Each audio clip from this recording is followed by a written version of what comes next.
to have the bollocks. Do you really want to go toe-to-toe with me on that? You've completely, like, what are we doing here? Levy isn't going anywhere. It's all down to timing, isn't it?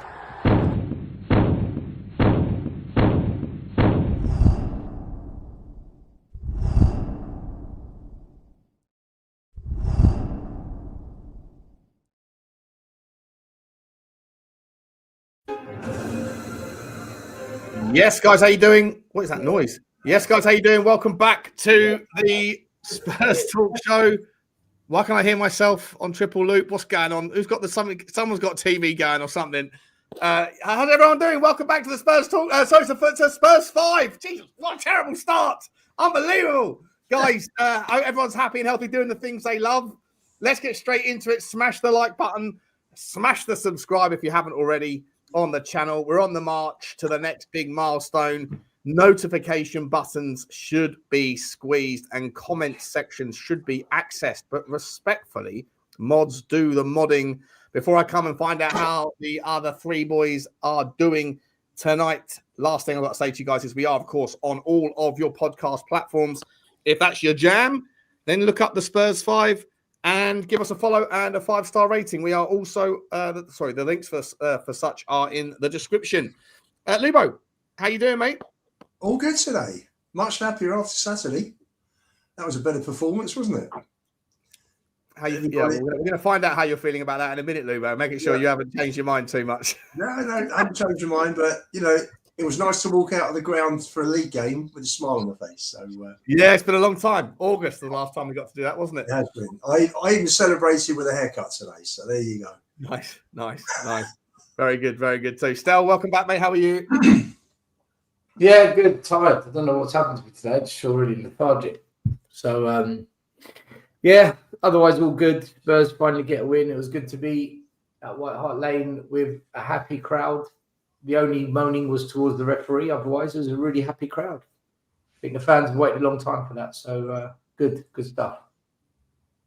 Yeah, it was nice to see the fans get behind the players as well. At halftime, they clapped them off. I feel like it was important that the fans showed the message that we needed to see something from you before you saw something from us. But once we saw it, we're happy to reciprocate. Johnny, how you doing, mate? Good to see you. You okay? Yeah, all good. First time I watched Match of the Day in a long time. Started off with that late Villa goal. Watching that, I'm sure wherever you were, if you were inside Spurs, a massive cheer went up, or if you were sitting at home watching it, massive cheer went up. And then to deliver on the pitch and walk out, it was great. Spend the whole weekend smiling and happy, relaxed. Whatever result came, it wasn't going to affect me. And as Stel said, the standard of refereeing this season across the entire league has been absolutely abysmal. And, I thought it was terrible, but it worked in our favour because Cuti Romero should have 100% have been sent off. I actually didn't even think it was a foul at the any more than a yellow at best at the time.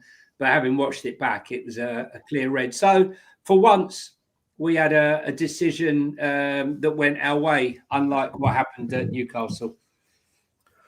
Yeah, Johnny, I'll start with you, mate. Let's talk about the game. Listen, I'll let you go where you want with it, and obviously the same to the other guys when I bring them in.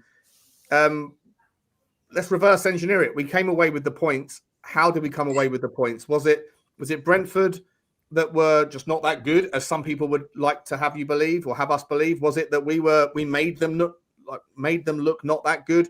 Was it a different iteration, just a different message, a different kind of a handbrake release that allowed us to play a bit of football for the first time? What, in your opinion, was it that made us look so comfortable for the first time in months, I think?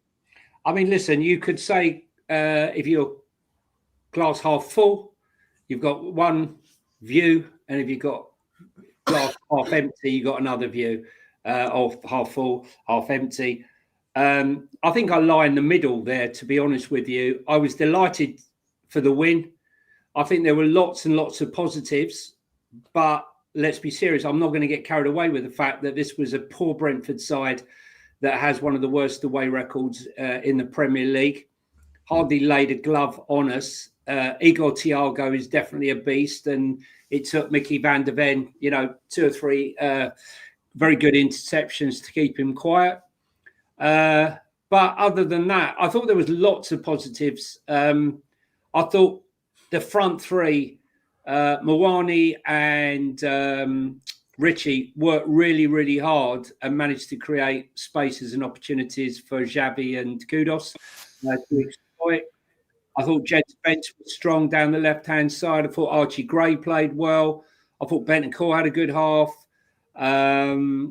Mickey van der Ven was superb at the back. But they were Brentford. I thought Jed set the boys up for two very good chances. One Papassar should have buried. Jed himself probably should have buried one. I think their keeper was absolutely outstanding in the game, Kelleher. Wish we'd have got him. Look, you and I, Sean, got a message like at the beginning of the middle of the week saying that Frank is now working on breaking the lines and doing a lot more offensive work now, that he feels that phase one is more or less understood of what he wants. And we thought, yeah. But we did see more forward-thinking play. The transitions were quick. We passed the ball quickly. Everything we've been sort of bemoaning was done quicker and done better. I felt we were aggressive in the tackle. Everything I wanted, really, Sean, if I'm going to be brutally honest. The only downside that I've got to look as, on a negative is the fact that they were a very poor team. So I'm not going to be able to get a real good, handle on this until I see us against Forest and Liverpool. That would be the barometer for me to see how we're doing. But all in all, I was very pleased with how it went. Were they, just quickly, Johnny? I think it's easy to sit there every time Tottenham play well this season, which hasn't been that many. There's an element of the fan base that always want to play it down and say it was only Copenhagen, it was only Burnley. We always beat City. It was Brentford were poor, and I'm like, well, but Brentford, it's the same Brentford team that have been fairly impressive this season. It was the same Brentford team that beat Liverpool. It was the same Brentford team that beat Newcastle at home a couple of weeks ago. Same Brentford team that smashed Burnley. Yes, they were poor against against Arsenal, but they obviously rested some players. Yeah. I don't know. I feel like Tottenham set themselves up in a way that would minimise the risk of some of their tools. I think that even just really little things like Tottenham were very careful not to give away throw-ins. Man, there is a shadow that's been weird over my body for the last couple of hours. I've been talking about enough rabbit hole ramblings. It's really, really weird. People in the chat that were just watching on the last show know what we're talking about. I think we were really careful in not giving away throw-ins in dangerous areas, so Coyote could management, all of those sorts of things. Yeah. I don't know if Brentford were poor, but like, is it the tail wagging the dog or the dog wagging the tail to say that Brentford were poor? Like, I've got to say, poor or were we good because they were poor? No, I'm glad you brought that up because I thought we managed the game very well, and things like that were quite apparent. I think he had two long throws. I think in the entire game, I don't remember any more than a couple. One which Jed headed away in the first half. I can't remember. I think more than a couple. No, I thought we managed it well. I'm just not getting ahead of myself. I know there's going to be lots of bumps in this road ahead, and we're going to have days like we had on Saturday and what we had against Everton and Man City and Leeds. I mean, that Leeds result, Sean, is looking like a cracking result. Yeah. We were the first team to win there in 13 months, and it's only us and Villa that have won again this season. And when you see Liverpool going there, look, I'm just going to hand over to the boys. I'll just say one thing. Sure. Consistency ain't happening. Apart from Villa and Arsenal, there's no team that's offering consistency. And it's a yo-yo season for every club. And if we can string together 2 or 3 games where we're getting these results, Newcastle was good, this is good. Let's see it against Forest and Liverpool, and then I'll start to, loosen up a bit. Sure. Stell, I'll come to you, mate. Overall thoughts. Did you think that Tottenham made Brentford look bad, or were they bad that made us look good? Were you happy with the overall setup? Go where you want with it, mate. I mean, 2 years ago, we finished 5th, but we had Son and we had Maddison and we had Kulu. But now we've got Simmons, we've got Mawani and Kudus. It balances out. This squad is capable of finishing 6th. Said it all season long. We are better than what everyone is claiming. This squad is better than what we've been seeing. 100%. The problem has been, all along, Thomas Frank. He's been an absolute joke. It's a farce. His management has been dog shit. On the weekend, what we saw was a team that hasn't won once on the road, but nor have Fulham and nor have Wolves. Look at the difference. What was the difference? No stupid double pivot against teams we don't need to do it, i.e. the Bentancur Paulinho nonsense, against a team we never have to do that. The fullbacks were allowed to attack the entire game. Jed Spence attacked so high up the pitch that he had a one-on-one with the keeper. We started the player we signed to cover Maddison, Xavi Simmons, who has been benched for too many games. And the stats show that when he starts, Tottenham win more games, score more goals. All the attacking metrics are 50% better. And we started all our best attackers. So when you have a more attacking mindset, when you release the shackles off this squad, they are capable. Are they going to win every game? No. Are we going to get top 4? No. Do I think we'll win a trophy? Probably not. But can we get top 6? Can we at least challenge for it? Yes. This squad has got it. And Frank, for the first time, well done. If he can do this more, I can get on board. I can get on board with this manager and I can say, back him. Back him because he gets it. So I need to see him against teams that we have every right to be battering, to go for it every single time. I agree. If we go away to Villa Park, if we go away to Anfield, yes, be a bit more pragmatic, be more cautious. But if we go away to Burnley and we go away to Fulham, Forest, go for it, man. Go for it. So this is all I've been saying all season long. And I was so happy being at the stadium on the weekend because from start to finish, we dominated. From start to finish, it's the first time I've seen Spurs all season properly control a game of football. We controlled that game. Brentford didn't stand a chance because we were in that mood. Brentford weren't great, but you know what? That's partly down to us as well, as much as them not being good enough. But they're not supposed to be great coming to Tottenham. Nor's Fulham, Nor's Wolves. None of these teams are going to be great when they come to us if the manager disrespects them and just goes for the jugular. So for me, Frank deserves a lot of plaudits for the weekend.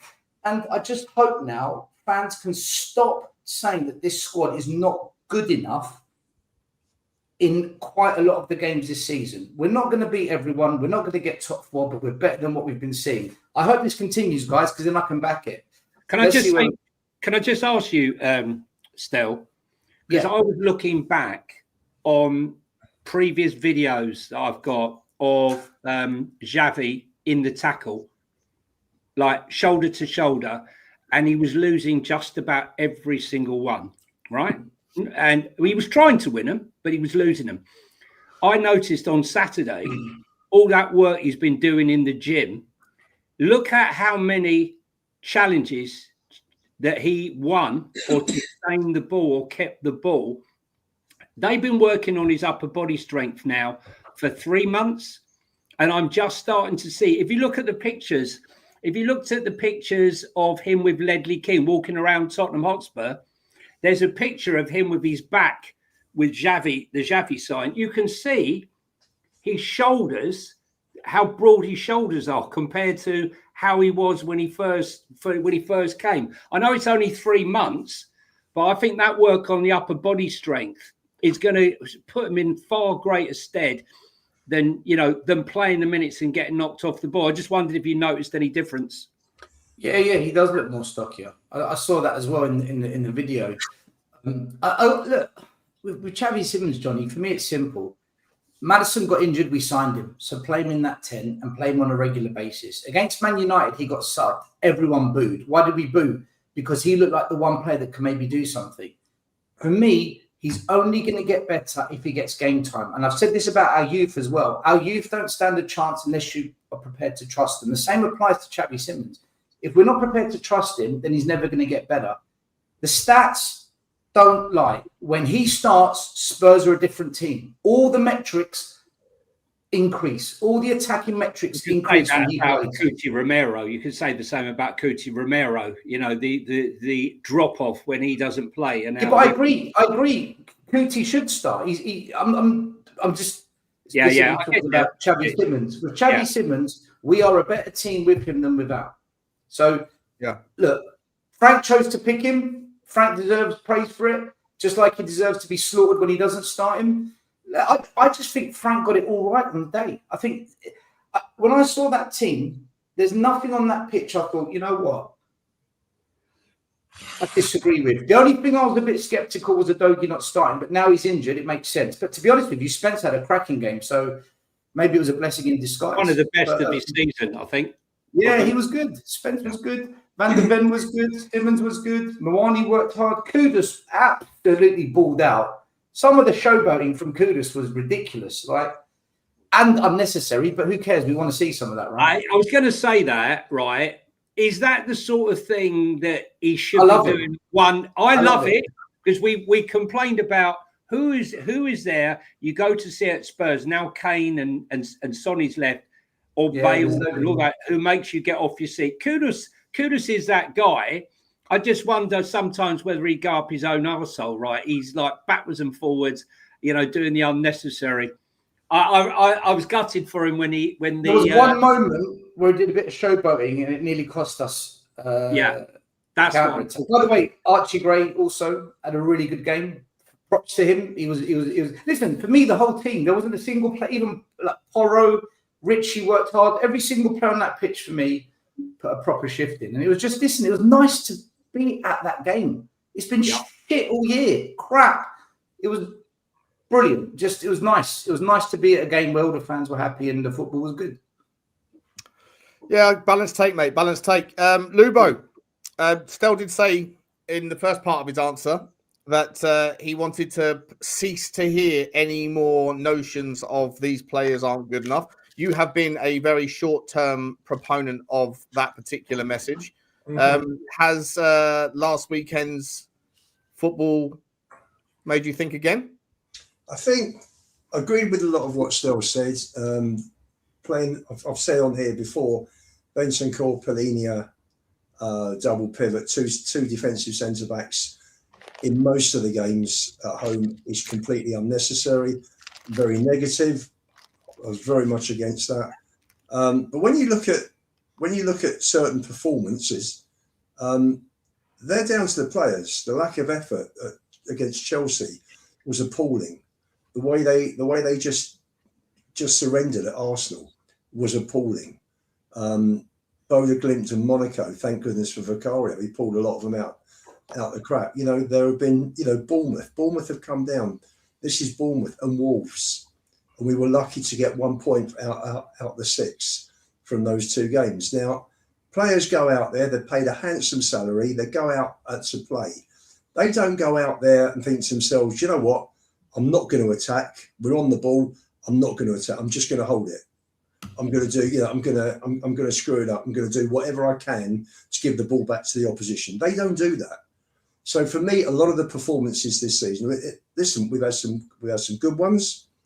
With PSG, I thought the performance at Brighton was good. There were parts at Leeds and West Ham that were very good. PSG in Paris, and then you had the few bad ones that I mentioned as well. So it's been a very inconsistent season. It's been a few highs, a few lows.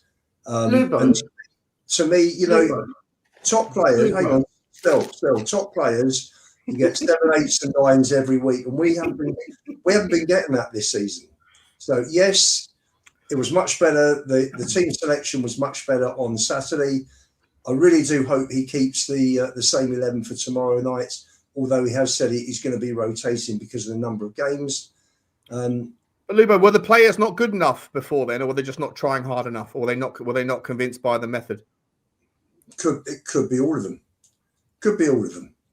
I'm sure they're not happy with playing the pragmatic football that Frank has been expecting. But at the end of the day, you know, you just get on with it, don't you? Yeah, you were pretty harsh on the players last week. Yeah, I thought against Fulham, we just couldn't break them down, could we? We had. But you landed on conclusions about the players last week. Do you unwind any of that, or? I looked at the 21-22 games that we played, and it's a real, you know, highs, lows, mediums. There's been no consistency whatsoever. Performances that maybe been 2 or 3 that have been standouts. I mean, even the standouts recently haven't been playing well. Kudus has been a little bit off form. Hasn't hit the heights early doors. Romero's made he's had 1 or 2 brainstorms out there. Mickey had a poor game against Chelsea. You know, Polinia hasn't been himself in 1 or 2 games. Generally, they've been good, but as their form dipped a little bit, so did the team's performances. And form is temporary.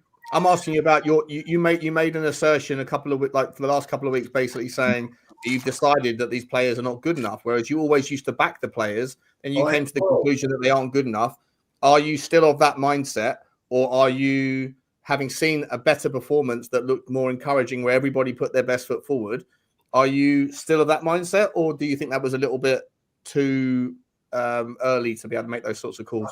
I think it is too early. I think, listen, it was a step in the right direction. I thought, you know, the team came out from the first minute. They attacked.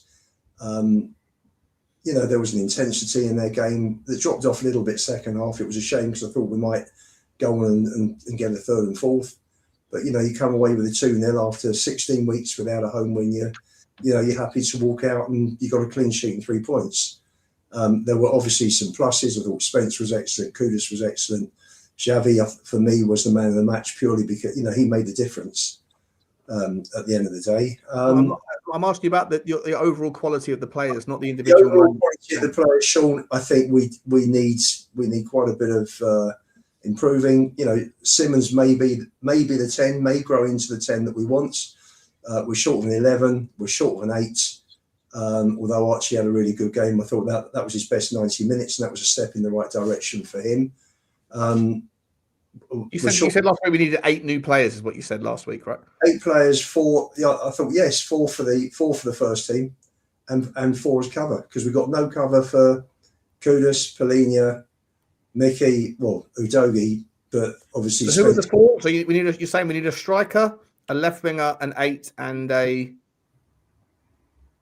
8, 9, 10, and 11. Well, hopefully the first signs that Simmons may be the person. You thought you'd written Simmons off until last weekend. I thought I didn't think he was up to it, to be honest. I thought Brighton, he played very well, but apart from that, I thought he was struggling to settle in. Saturday was much better from him, much better. So can I? Sure. This is no. I can't listen to it, Lubo. You said we were marginally better than Fulham last week. Marginally better than Fulham as a squad, right? That's right. Do you know, Stel, we beaten Fulham. Hold on. That's one thing, right? Yeah. You mentioned Arsenal about our players.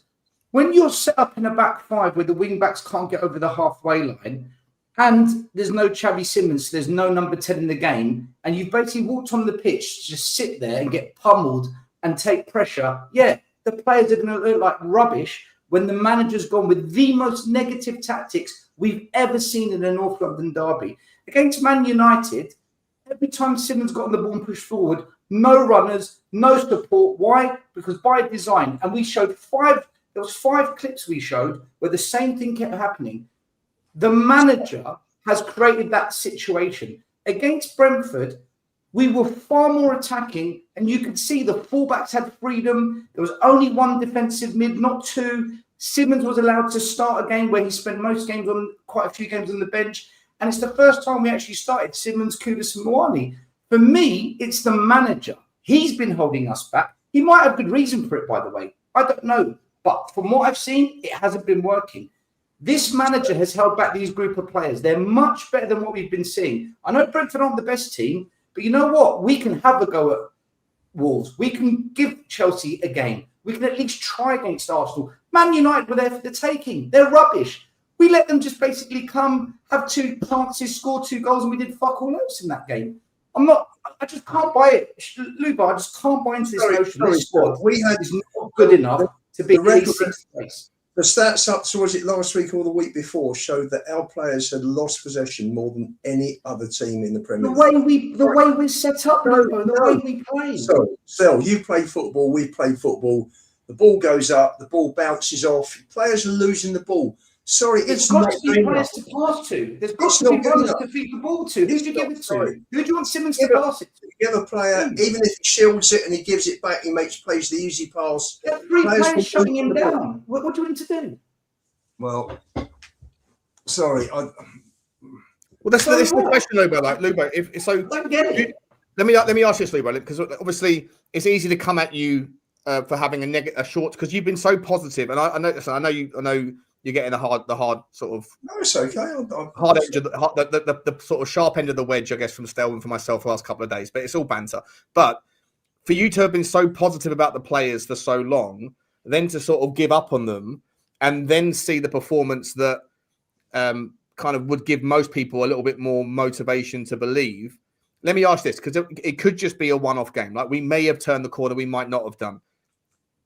If we put in a good shift tomorrow night and then we're going to come obviously to the Slavia Prague game, the preview later on, and then obviously Forest. Yeah. If we go and get if we win the next 2 games, Slavia Prague and then Forest, and we do well and perform well in both, because I think that, to Stel's point earlier, certain away games, yes, you respect the opposition and you play the right recipe, right? But Forest is a team that's in the mud. They are a team that you can go at. They do have a good caliber of of quality in them. If we go and get that, then would you acknowledge that maybe you went too soon on writing the players off? No, my way of thinking was I had a look at the season. What we are, 1/3 of the way through with cups and games. We played 21, 22 games.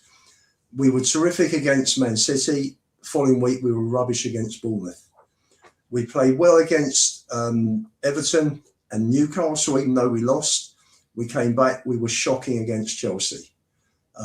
We had a decent period against United.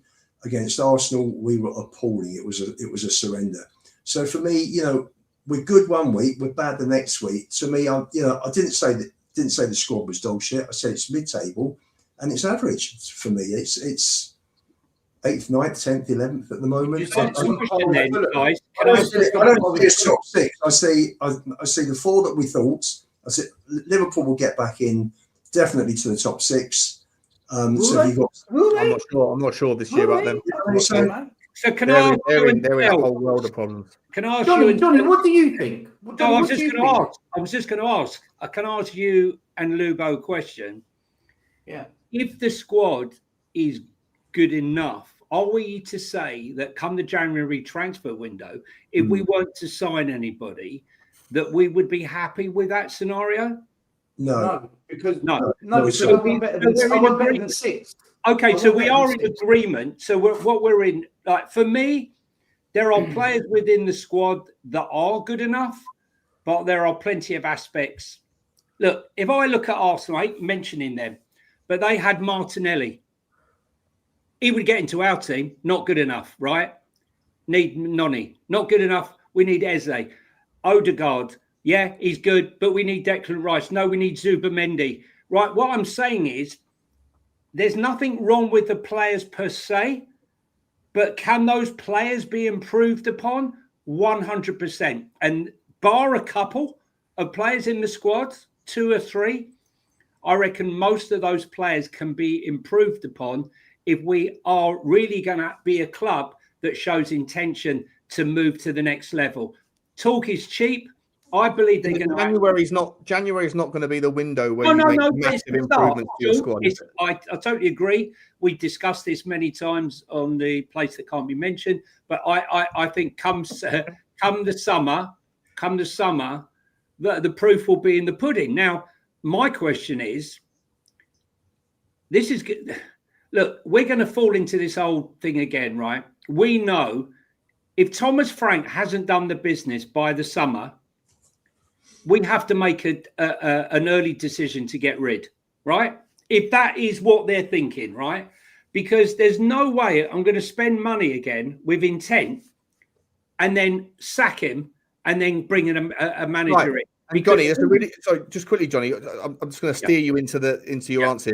I'm not trying to interrupt you, but it's fine. It was literally only a week and a half ago, and still, I'm going to bring you into the mud here a little bit, and I'll bring myself into the mud because I raised this point 2 weeks ago when it looked really, really bleak. I think still you agreed with me that unless we know whether or not Thomas Frank, unless he wins and earns some brownie points, which I think you said still wins in the locker, show us what you're made of, credit in the bank. If he does that, then it is a question whether we should be throwing precious budget at him in January, or should we go down a different path of trying to get some loan deals in until the summer when you can then, give him the year or whatever. You're not going to sack him until then, but do you really want to back the guy who might not be here? I'm just saying.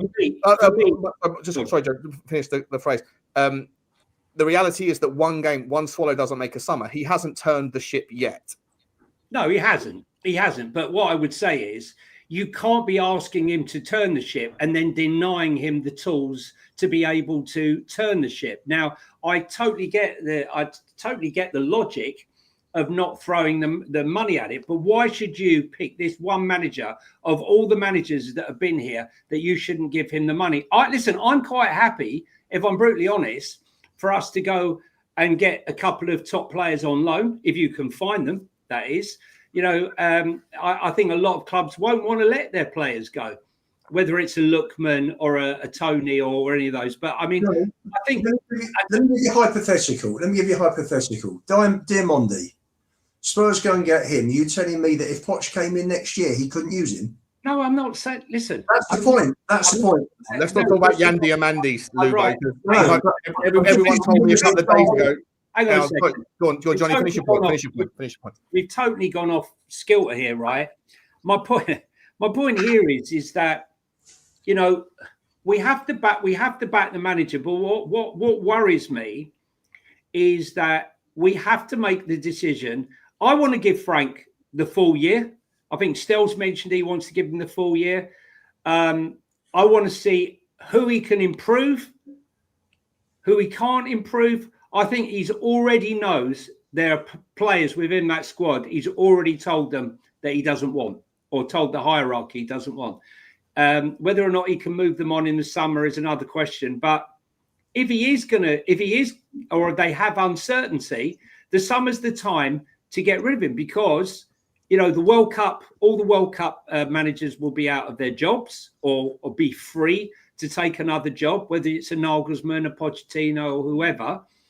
But if we are backing him and he has done okay, then we have to go big. We have to go big and we have to back him. I don't think the squad. I think to change this squad to make what I would class as a proper top squad, we're going to need another two or three windows. That's my personal opinion. But it doesn't mean the players are shit.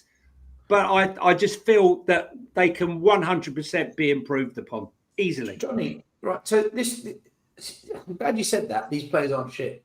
This is the point I've been making. But they can be improved on, right? Right. Yeah, of course. That's what I've been saying all along. They're better than what we're seeing. Their ceiling is about 6th. In my view, that's their ceiling as a squad. Not sure. If you want top 4 and to challenge for a title... Do you think that... just to interrupt that. At the beginning of the season, having lost 22 games... We all said somewhere between... The manager got blamed for that. Everyone says... 8 to 6. I thought 6 to 8, 8 to 6. Everybody, we asked, including Slava, we asked all 5 of us. Yeah. What everyone thought, and we all said somewhere. It's like some people said I'm at the lower end, some people said the higher end, but we all said somewhere between a 6th and 10th, didn't we? Yeah. If we want to mount a league challenge, right, and attack the Premier League, we're 3 years away from that. We're 3 years away of a proper rebuild and having real squad depth of real quality. Correct. And some of these youngsters maturing into proper men, football players that are men, not just young kids. If we want to challenge for top 4, the way this season's going, if we go and land 3 top signings in January, we can have a go at it, but we're not going to do 3 big signings in January. I just think the current squad is capable of 6th. What I've been seeing so far this season, Johnny, Lubo, Sean, everyone watching, is we have been playing like a team that doesn't look like it's going to go 6 because it's just too negative. We're swimming in the mud, right? There's headwinds that we're walking into because there's an environment at Tottenham Hotspur that other clubs around us that don't have as good a depth as we do don't have. I'm sorry, like I know that there's players in the Crystal Palace team that you would take and put him in this team, but that's because you're seeing the best version of Crystal Palace right now because all of the momentum is in their sails. There's a 12th man at the stadium. They go away. They've got a great manager. They understand the system. They've been playing it for a while. They do have talent, but everything's going in their direction. You're getting the best version of themselves and the team unity that is palpable and obvious and evident for everyone to see. At Tottenham, it's been really poor and toxic in so many ways for so long. From the ownership, the debacle with Levy, we said this last show. We still don't know why it was that he left. Was it always planned, or was it short? Was it a snap decision? We don't know who's pulling the strings. We don't know how much money we have. We don't know the players that we signed. How willing were they to be here? Were they here under kind of duress because they run out of other options? We don't know whether the manager even wanted some of them. Like there's so many things wrong. Then you have the fans on top of them as well with all of the poor performances we've seen. It doesn't matter how good the individuals are if there's no chemistry and continuity and that kind of everyone pulling in the same direction. Then I don't think it's easy to compare apples and apples when you look at other teams and say you'd have 5 of their players into this team, because if you take those 5 players and put them in this team, you get the same problems because they're facing the same headwinds. As individual players, no one can tell me that Damsgaard is a better individual player or Jeremy Pino is a better individual player than Xavi Simmons. Anyone that tells me that, I'm sorry, you are, in my opinion, delusional. But they are having better seasons. Well, he's better than Odebear. Jeremy Pino is better than Odebear, right, as a winger, I personally think. Meanwhile, we're only 3 points. We're 3 points off of 6th, 5th and 6th. Well, you think Jeremy Pino is a better player than Odebear? Oh, sorry, Odebear. So I think it's Odegaard. Odebear. See, Johnny, this is the thing. If we were more positive against Man United and against Wolves and maybe a couple of other games, we'd probably be 5th or 4th right now. If we were just a bit more adventurous. By the way, Xavi Simmons, I want to say this. When we signed him, I did a 10-minute monologue saying why he's a top player and why he's so good and what he brings to Spurs. And I think I actually went a bit too far and said, actually, I think he'll be better for Spurs than what Eze would be. But you know what? Eze's not had the best season at Arsenal for whatever reason. He's not. Obviously, he turned up against Spurs. That was always going to happen. Spurs seem to do that. But Simmons, I know we're going to get into it. He's a cracking player, and I hope what we saw against Brentford wasn't just that one big moment and that's it. Because that's a player we could build an attack around. That's a player that we could build. You've got to remember attacking movement. I'm just going to say still, the problem I worry about Xavi when he came here was the fact that he was a huge star, right, at Barca. The name as a kid, a 13, 14-year-old kid. He leaves Barca at 16. He goes to PSG. He then goes out to Holland, does really, really well in Holland, goes back to PSG, didn't quite happen. He goes out to Leipzig. It's happening there, PSG, thinking one day he'll go back to PSG and really, crack it. And they know their talent. Desiree Doué, Barcola, they know a talent. And I just wondered whether this hip hopping so many places at the age of 22, whether this knockback, Sean and I were talking about it earlier, this knockback where shit wasn't going for him. He wasn't lauded and put up on a pedestal. Mate, you're on the bench. I'm wondering whether actually that has been something that's been beneficial for him. Because he turned around and he said, in his own words, this is the worst period in my career. This is the most challenging period I've had in my career. And I think he said from a personal point of view and a form point of view. And maybe, just maybe, although we're criticising Thomas Frank for how he's handled it, could actually be a correct decision that he's now released him and let him play a full 90 minutes. And on the caliber of the person, right? Mikey Moore has gone through his heart a really, really tough experience in Rangers. Correct. And he's coming through the other side of it. Correct. And you hope that both him and Xavi Simmons are now going to kick on and be like the better. What doesn't kill you makes you stronger, sort of thing, correct. Right? I believe. Then you look at players like Matthias Tell, who are going through a similar sort of thing, but he wants out apparently. Yeah, because he's not mentally. Right? He's apparently. I've never rated Tell though. I know you didn't, and that's fine. It is what it is. But I personally think he's got a lot of talent. But unless he comes through this tough period and comes out the other side stronger, if he jacks it in and wants out and wants to move on to somewhere else, this won't be seen as a benefit for him. This will be seen as a Sean, to his defense. Sean, to Tell's defense, I'm not here to defend Tell, because if we sold him, I wouldn't care less. But to his defense, he's hardly been given any playing time to prove himself. Right. He hasn't been given. Again, the same logic applies. Why do you think Mikey Moore's doing well? It's because he's playing on a regular basis, man. He's getting minutes. It's also because why was he playing badly? Yeah, he's got a better coach as well. But Johnny, if you're not on the pitch, you can't show what you can do. You can't. Yeah, but the environment of Rangers is changing, Johnny. It was toxic beyond belief for last year, and now suddenly it's starting to be green shoots.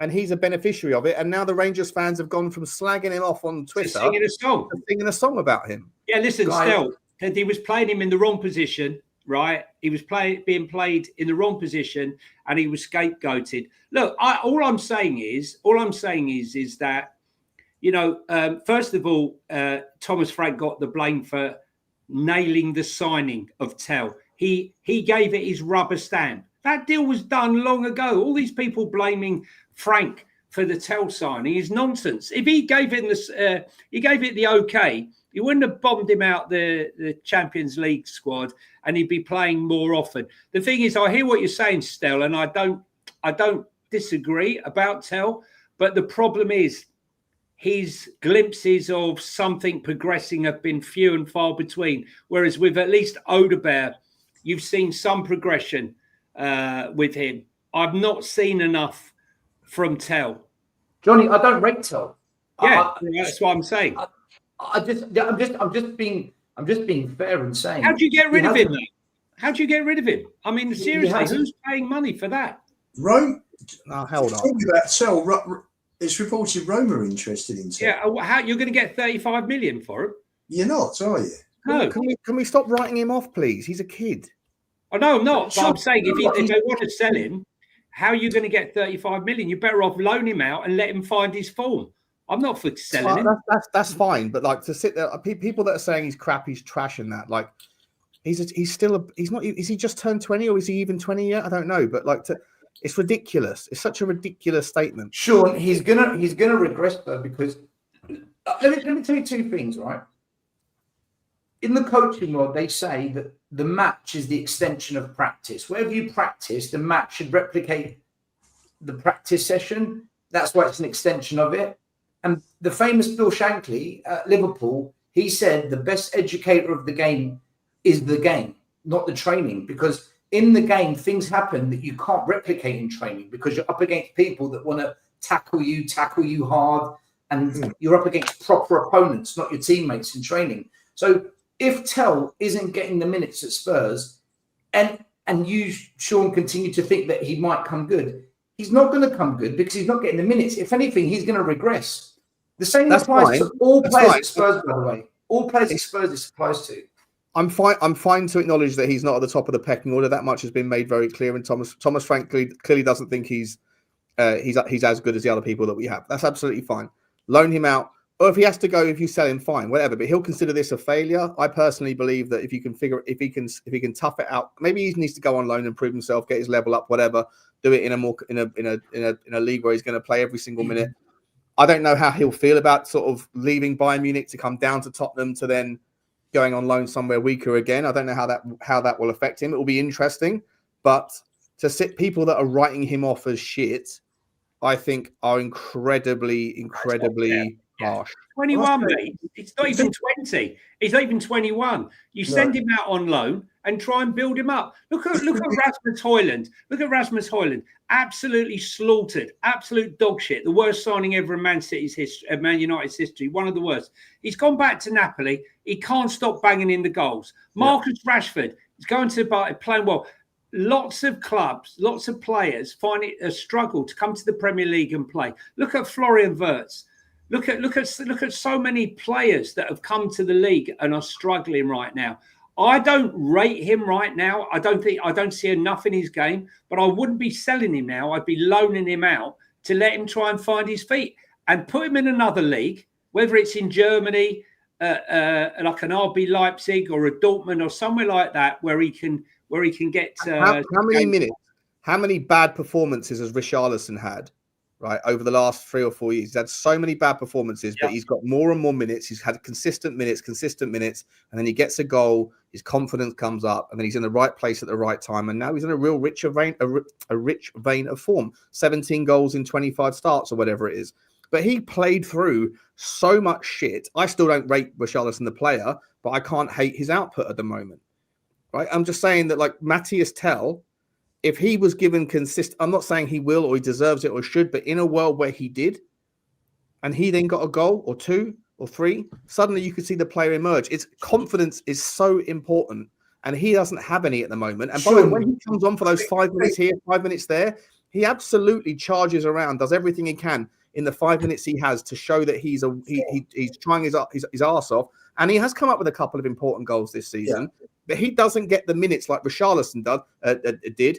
And Richarlison played through so much dog shit of football, yet still got the minutes, and then now is playing himself. Would you get rid of Richarlison? Not rid of him, but would you be playing him ahead of Richarlison? I'm just saying, people that write off players, I'd get rid of both. With a relatively small sample size in difficult environments. When Matthias Tell came to Tottenham, he was playing in the Ange Postecoglou system that had absolutely zero interest in the Premier League. Absolutely zero. It wasn't just he was the only one that was trying amongst a team that didn't give a flying fuck. And this season, again, he hasn't had that many opportunities. He scored a couple of goals, but I'm not advocating that he gets minutes that he doesn't deserve, because there's people above him in the pecking order that right now are putting in the shift.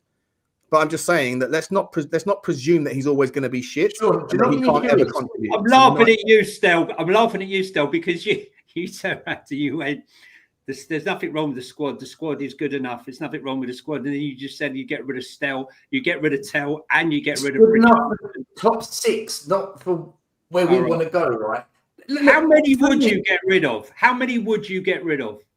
What's the ambition, though? What do you want to achieve? I want to win. We all want to win. How many would you get rid of? Win games or win the league, or what is it? What's your goal? No, I want to be competitive. Top 4. How many players? If you just want to get into the top 4, no, I want ambition. I progression. Top 4. Right. Okay, Johnny. I'll say if we want to genuinely, do you want me to read through them? Still, I'll read through them and say yay or nay. I don't need to. I know how many. If you genuinely want to challenge for the league title, I don't need your fucking Bible, Lubo. He knows the players. I can't sit and listen to him answer the question. If you want to challenge for the league title and you're up against City and Arsenal and their squads, we need to replace at least, I would say, half this squad. Half the squad or half the team? Starting 11, Vicario, we've got to do better. Bentancur better. Sarr better. Richarlison better. Solanke better. Tell, Odeberg, half the team and half the squad. Yeah, so 12 players. Yeah, I mean, you've been advocating the first half of the show. You've been trying to Thank you very much. He Oh, wants to win the league. He wants to win the league. It's two different teams. I rest my We have a flip-flop. Everyone changes their mind. Like they didn't say that last time. We have a flip-flop, trying to erase the past. Well, buddy, you're having a laugh. Mate, What are I you rest doing? my case. Mate. What are you doing? what are you doing? You Johnny's asking me about winning the league, and I'm talking about the squad being good enough for top four, I six. said. They're two different worlds. That was such a cheap. That was such a cheap. What's the point? It's only banter, guys. It's only banter. Look, Richarlison, Mawani, Bergvall, SARS, these kind of players, Tells, Odebert's coming off the bench. We can get top six with this squad. I know we can if we're set up right. If we want to be ambitious and really be the club we want to be, half this squad has to go, guys. If we want to go to that level. I apologise. I didn't realise the question was aimed about the winning the league thing. I'll retract. I didn't say win the league. He's so new. He's so new. Stage. Let me clarify, Your Honour. Right, order. Right. At no stage did I clarify winning the league. I said top four, challenging for trophies. Okay. Oh, that's different again. And then I re-replay. I'm putting it back in. I'm putting it back in. Oh, then I asked you, John. If you want to get top four, I think we're 3 or 4 top level players away, but top level. I would say because look at this league. Other than Arsenal and City and Villa, really, Chelsea are here or there. It's top 4's there for the grabs. If a team is prepared, if Spurs were to go and sign 3 really good players, a proper 8, a proper left winger, and a proper striker, we can get top 4 if they all stay fit. So ahead of who? Ahead of who? Chelsea or Villa, one of them. We can do it. We can do it. But we need everyone to stay fit. Everyone's got to stay fit because if we have season. Yeah, look, Sean, look at the points. I know. There's only 3 or 4 points separating. I hear that. Yeah. I hear you on that. But Villa are ahead. Villa are 5 points ahead of them. Villa are in third. Mate, imagine you had a Mohamed Kudus on the left. Imagine you had a proper Moussa Dembele in the 8, and imagine you had Harry Kane in the 9. We can do it. But we're not going to go and get those players, are we? We're going to sign this Jan Damiao, whatever his name is, this 19-year-old. Sorry. Listen, I'm making a stake in the like a line in the sand here. Okay, I don't want you jumping on board this because this shit happened. No, we need players for now, though. Hold on. Hang on. Let me land. In the summer, when we were linked with Semenyo and Savio, yeah, I was saying, get me Semenyo all day long. And the amount of shit that I was getting. We agreed. Not from you. Right. Just people on the Spurs Talk Show. The amount of people in the chat that had no clue how good Semenyo was in the summer. And then he comes out of the traps hot. And then suddenly should have got Semenyo in the summer. And I remember going, where were you when we were linked? Where were you? You all told me I was in the mud and I had low ambitions. So if I wanted a guy like Semenyo. I'm going to make the same claim now on Jan Diamandi, okay? Because I had people texting me. I had loads of people telling me, Butler, if I hear you putting out links about Jan Diamandi, I'm going to call you out. And by the way, if Tottenham signed this kid, then nothing has changed at Tottenham. And my response to them, and my response on my channel, and my response to everyone watching this right now is, I don't think you watch football in Germany if you think that the story with Jan Diamandi is one to avoid. He is special. He is super special. And if you think he's one to avoid, hang on, one second. You picked up Mawani. He hasn't even scored in the league. He's got no goals in the league. Let me finish. One last sentence. One last sentence. If those of you in the chat that say no more kids and you don't want Jan Diamandi, if he ends up going to Liverpool, if he ends up staying and banging in 25 goals this season for RB Leipzig, if I start hearing you lot chomping at the bit for Yandy and Mandy in the summer, I will call you out because you have the chance to get on board now. I don't want to see you getting on board in the fourth quarter. Get on board now. Yandy and Mandy is a baller. He's a baller. It was the game yesterday was on Sky. It'll probably be on catch up or on YouTube. Watch his performance. The guy is electric. He is electric. Here we go. It's control, twisting and turning. I'm serious. I can't. He I is can't good. do it. I can't. All right, can I meet you halfway? Can I meet you halfway? If we sign him, you agree, I'll get rid of Odebert and Tell. I'll meet you halfway. Sure. Well, we shouldn't have bought Odebert and Tell to begin with. Okay, deal. Yeah. Sign him, but get rid of Odebert and Till. I can do that. I can't have just more and more kids. Here, talking of players, here's another look. Just got a text from Jeff. The players, the players are nowhere near good enough for a club of Spurs standing. Are we all agreed on that? Depends what No, the goal to is. say none of the players, I don't agree. I don't Depends what the goal agree. is. I don't think. No, I agree nowhere with near good enough. Well, I Talk about think- the squad. No, Wait, there's no good individual. enough. Good enough for what? This is what I keep saying. For what? What is it you want to do? Well, what's the goal? we should be challenging in the top four. We're a massive club still. But I've never disagreed with. I've never disagreed with anyone on that. That this squad's not good enough for that. But they're better than what we've been seeing to be getting that. To challenge for the top four, we don't need 8 new players of £60 million talent. We need 3 or 4 new players of Top super players. talent. Top Right? players. We don't need 8. We need 3 or 4 top players. We've got a relatively decent, I think the standard, the basic, the sort of depth or the quality, whatever you want to call it, the average player in the squad, I think it's more than good enough. We just don't have any superstars. We don't have enough superstars, right? We might, Xavi Simmons might become one. We've got Van der Ven is one, right? And in the future, if Vuskovic turns into one, fair enough, whatever else. But there's a few players that we need in key positions that we need to spend a lot of money on. I don't want to see us dropping 200 million quid on 8 players, Luba. You say we need 8 players? No, I don't want to see us do that. That's 25 million pound players. Like what are we doing here? No, you should be picking up 3 top players for anything between 150, 180.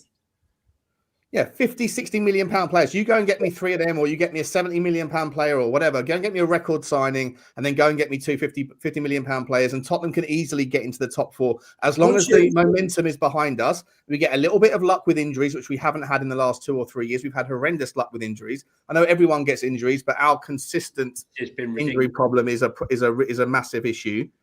And then you get the momentum and you get the kind of swagger back in the football club that we haven't had for a while. I think that most people, I think they dismiss the energy at the football club as an irrelevant thing. It can change quickly, but we've been fighting against an uphill stream, an uphill battle, swimming against the stream, whereas other clubs that look like they've closed the gap on us, managers like Thomas Frank, when they're at Brentford, managers like Marco Silva at Fulham, these guys can lose 2 or 3 games on the bounce and nobody notices. No one's paying attention to Fulham. Right, if Fulham lose on Saturday, win a game, lose 2, lose 3, win a game, no one's looking at them. No one's questioning their job. At Tottenham, it's a different expectation. Same at Palace until Glasner came in. Right, Palace could go a couple of games, win a couple, draw a couple. It's only when you get to that sort of top 5 or 6 that if you lose 3 or 4 on the bounce, or if you only get 5 points from a possible 21 or something, that people start questioning your job. And then you have to see whether the man's made of something more than just good ideas, because you're under pressure, you're under scrutiny that you're not getting at Brentford, you're not getting at Forests, you're not getting at Fulhams, you're not getting at Wolves. That's one of the problems, that when we bring these managers through and you go, let's bring Iriola, right? Iriola, he could have, is Iriola made of the right stuff to be able to have, Bournemouth have lost 5 of their last 6 games, correct? Yeah, and is anybody talking about that? Is anybody saying? Is But anybody in the Bournemouth. mainstream? It's Bournemouth, though, isn't it? Exactly. But you bring Iriola into Tottenham and he loses 5 of 6 games. That's a story. Yeah, of course. And then you get the pressure on you, and then you got that. What are you made of? How do you recover from that? He didn't win any of his first 10 games as a manager. If he'd have come to Spurs and not won a single game in his first 10, he'd be out the door. Right. But you know Iriola, you know how he's going to play football. Guys, look, listen, for me, Would he have survived though, Stel? Would he have survived had he God not? knows. I've got no idea at this Well, club. this fan base I'm talking about. No, I he don't wouldn't. think he would have. No, he wouldn't. He wouldn't survive this fan base. Johnny, look, for me, it's pretty simple. From 7th to 20th, when we play those teams, I fully expect Frank to be on the front foot and to go for it. When we play the top 6, I expect him to be a bit more pragmatic and play transitional counter-attacking football. If he did that for the whole season, mate, you won't hear a word out of me. But when I see us play teams in the bottom 10 and we're pragmatic, I can't accept that. Not from him, not from Nuno, from Ange, from Conte, from any manager. I cannot accept that as a Spurs fan. I just can't. And that's what's been happening this season too often. That's what's been happening too often this season. We've got false expectations, Stel, from 2019. It's the intent. It's the intent. It's the intent, Johnny. It's the intent.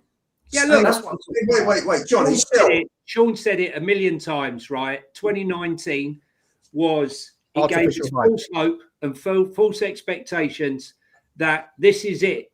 We have finally arrived. We're in the Champions League final. This is our moment. And from there, we didn't slowly fall down. We fell off a cliff. No, I'm talking about the intent, Johnny. I totally agree with you. No, But what I'm saying is, when you play a team in the bottom half of the table, it doesn't matter who the Spurs manager is or what players you've got. You've got to go for it. Against those top 6 teams, I get it. We know they've got better squads, so you've got to be streetwise.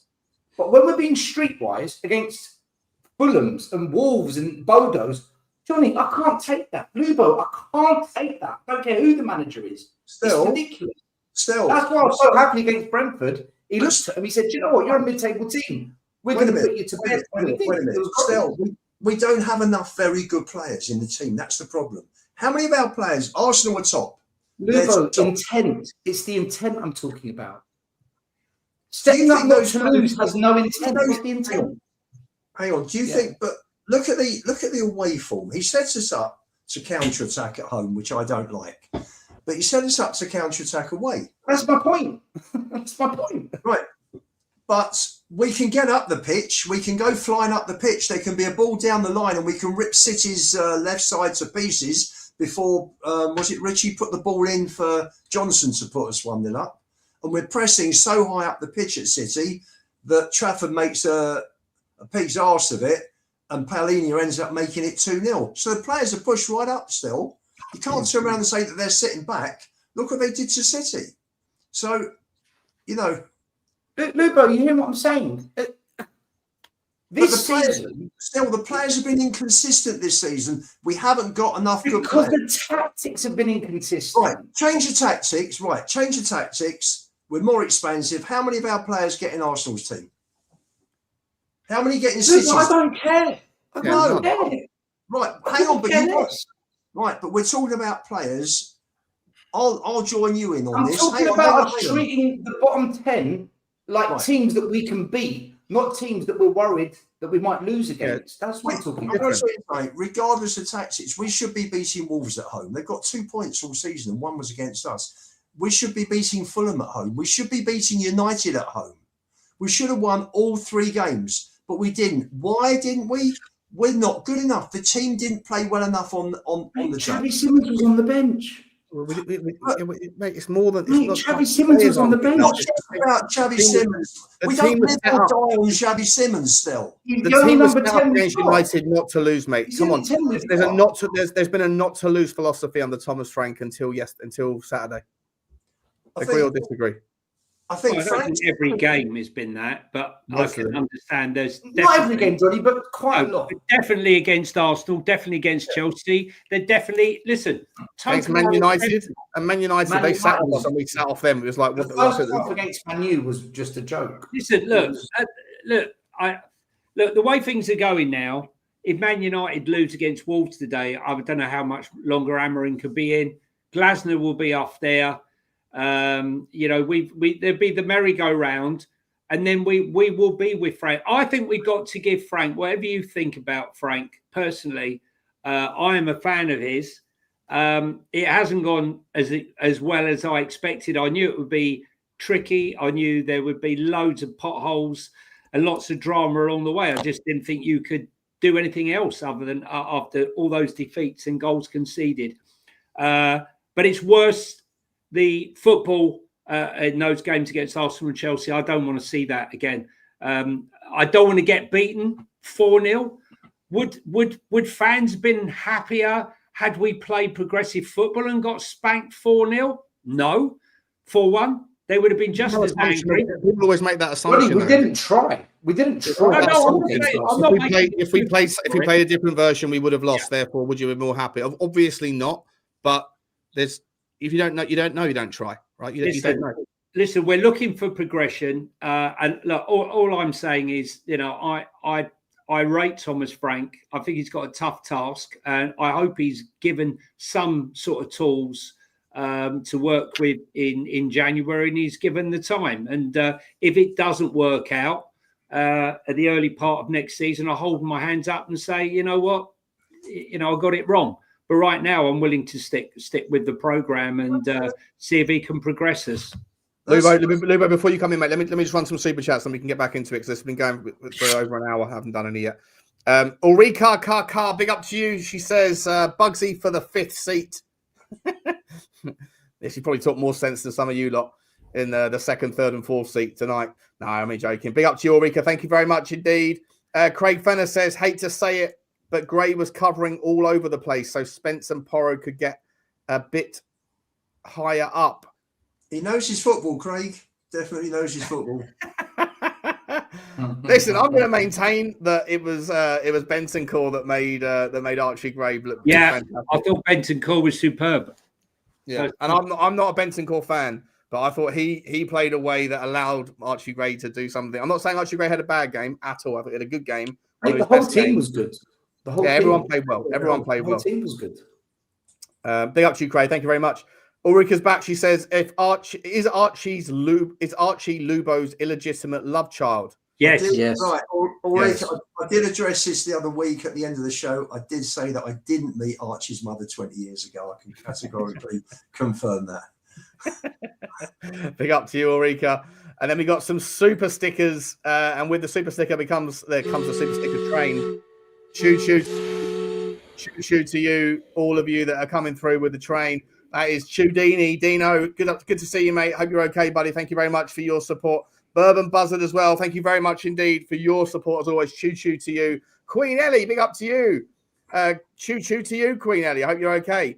Thank you very much, guys. Eamon, appreciate you all. Eamon O'Shea has said Romford of Rashford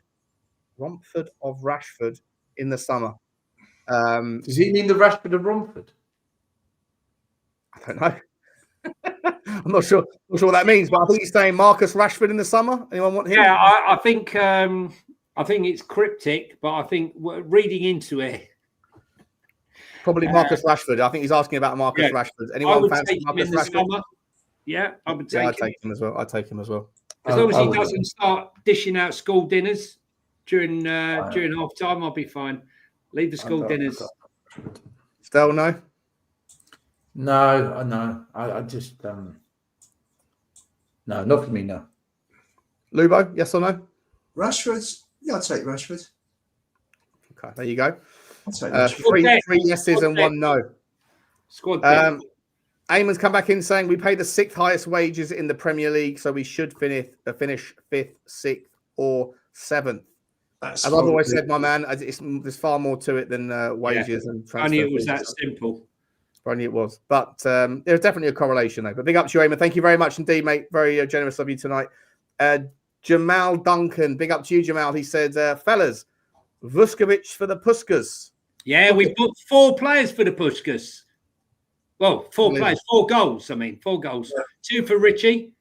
2 for Richie, 1 for Mickey van der Ven, and 1 for Vuskovic. Right? Which is Richie. The best one?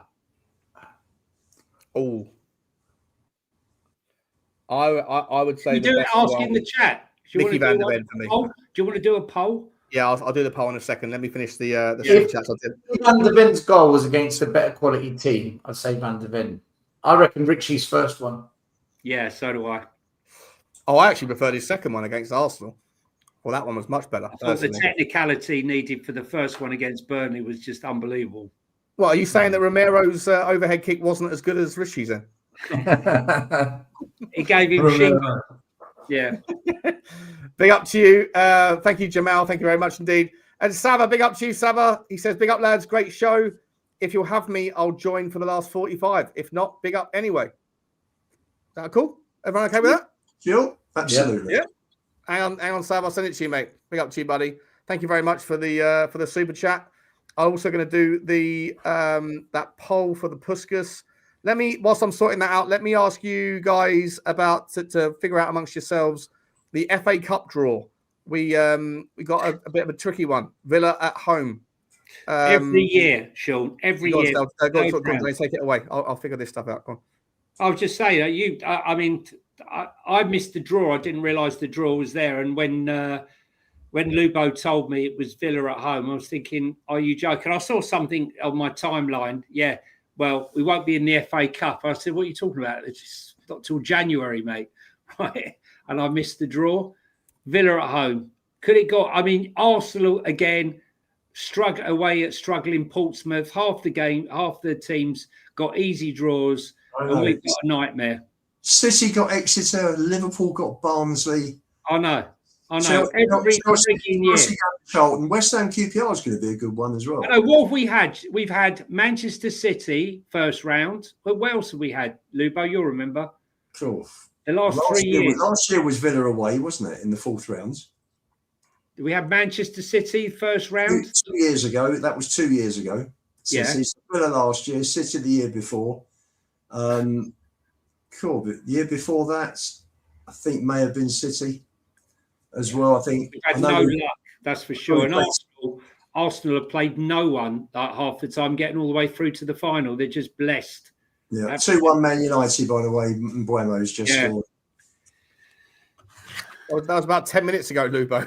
No, 58. That's 58th minute. Yeah, 7 minutes ago. Yeah. Guys, I'll be honest with you. I don't think we're going to win the FA Cup, even if we had an easy tie. Well, is it a blessing in disguise? Is it a blessing in disguise? If we get through it, obviously fantastic. But if we don't, get it out of the way, and then I don't think we're winning the FA more time to get on the training ground and practice some of these different iterations. Let's have a run, Sean. No, I'm not saying root for losing, but I'm just saying, is it the end of the world if we do? Would you rather go out of the third round, or would you rather go out of the quarterfinal stage? Mate, I wanted Boreham Wood away. Fair enough. I don't know. I'm just saying, like Thomas Frank is held to account, trying to be unpredictable, trying to have all these different versions of himself. Yet at the same time, he has no time to practice any of these things. The FA Cup happens to have individual weekends that are allocated to it. So the 4th and the 5th and the 6th round, I think, are allocated weekends, which means if we were to lose against Villa, he would have successive 2-week periods. And, you know, where he can actually get on the training ground and say, right, let's figure out what we're doing here. 5th round is midweek, Sean. That's always a midweek. Yeah, the problem we're going to have is if we don't finish in the top 8 of Champions League, we're going to have 2 extra Champions League in February. In February, still. Is it in February? Not in January. Yeah. No, they're in Feb. No, we got 2 in Jan. We got We got Dortmund on the 20th and Frankfurt on the 28th to finish off the group stages. If we win tomorrow and win those 2. I reckon 17 points will be enough to get us in the top 8. And I fancy us to go to Frankfurt on last day of the season, last day of the group stages. If we need to win, Dortmund at home is going to be a bloody hard game. I don't think we get to.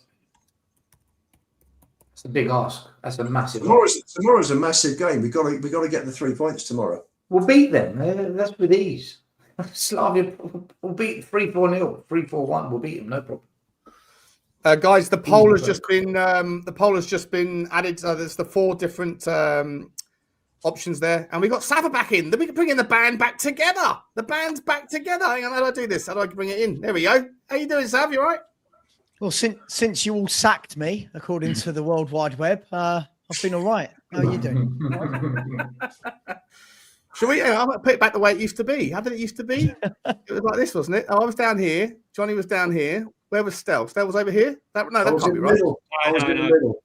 I was here. This is where I was, yeah. That's it. Yeah. Then. We're good. Then? That's it. Perfect. Yeah. There you go. There you go. There you go. What were we talking about? Aston Villa in the FA Cup. Happy or not happy? Difficult? What about Sabbath. you? I mean, you two, you're conflicted here, aren't you? What are you going to do that day? I don't know who I'm voting. I don't know who I want to win. I don't know. You know, you two are okay because you can't lose, can you? Whoever wins, you're happy. Win-win situation.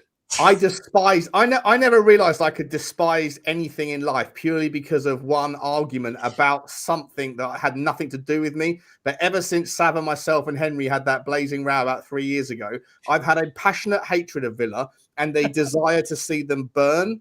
And unfortunately, that has manifested into the worst sort of energy where they've actually sort of risen up like the phoenix from the ashes. And I had to tell Sava he was right. Do you know how painful it is for me to have to say to Sava last week, you know what, mate, you were right about Villa all along. I haven't told Henry and I won't. I'll never tell him that. Unai Emery is quality, man. He's a quality manager. He's a proper manager. And they don't buy children still. They buy grown men to play in the Premier League. Well, Sean, that's fair. I must say, that admission. I can't do the argument anymore. I can't do it. No, Sean's admission just now, first class, because if you can admit to Sav about Villa, then you can admit to me about Levy, and it will happen. It will happen. It will happen. That shadow you're talking about. Dream on, Lubo. Dream on. Sean, that shadow you were talking about at the start of the show is nothing to do with conspiracy or ramblings. It's Levy's shadow hanging over the club. I told you. He's here. He's here. Well, it's good to have Sava back off the Judy Dench and coming on at half time to add to the front line. So let's hear from. I want to hear from Sava. Yeah, Sava, I've got to go for a wee, but I'll let you sort of launch into this one, mate. Big week ahead for Tottenham. We've got Slavia Prague tomorrow. Obviously, Forest. Big game for those content creators that know Wolfie. There's more than just 3 points on the line. There's bragging rights and mudslinging opportunities. It's a massive 6-7 days ahead of us. On the back of what we saw last on the weekend, Sav, are you more positive? Are you bullish, buoyed by what you've seen, or are you still in the kind of are you respectfully waiting and seeing how it figures itself out? Yeah, nothing's changed for me. So I think we're going to have some really shit games this year. I think we're going to have some really good games this year. Yeah. I think it's going to be really, really inconsistent. I think this is the first time we've had Richie. We talked about this last night. Richie, Mawani, Simmons and Kudus all properly fit at the same time. I don't mean Mawani with his 10-15 minute fitness. It's the first time we've had them all fit properly. So I'm hoping that they can build a bit of a forward line going forward. But yeah, I think it's going to be up and down. I know a lot of people after Saturday's game seem to think now we're just going to go into every game, have 15, 20 shots, and we're going to be amazing. I don't think it's going to be that at all. I think there's going to be games where we look very ordinary. And I think this is the problem. When you have a lot of average footballers can raise their game. But their default is always they're going to be average. So they can raise their game for games against Man City, for example. But can they play at that level week in, week out? I don't think they've. It's only me. I know some of you disagree with me. I don't think this squad is that good. I don't think this squad has got a God-given right to finish 5th, 6th. I don't think it has. I don't think it's that good. And I feel that playing 2 games a week this year and expecting 5th and 6th, I think if he does that, I think it'll be a really good season. I don't think we will unless we buy in the summer, in January, unless we buy. I think there's still so many positions, guys, for me on the pitch that just look really weak. Do you think we'll loan or buy Sava in January? I reckon they'll buy one and loan one. Loan with an option, maybe. I think the interesting thing, Johnny, is going to see, right? Like we all have this banter, don't we, about Sean's chairman and are Enoch any different? And Stella and I had a WhatsApp chat the other day, didn't we, Stella? He said, like, we're going to see.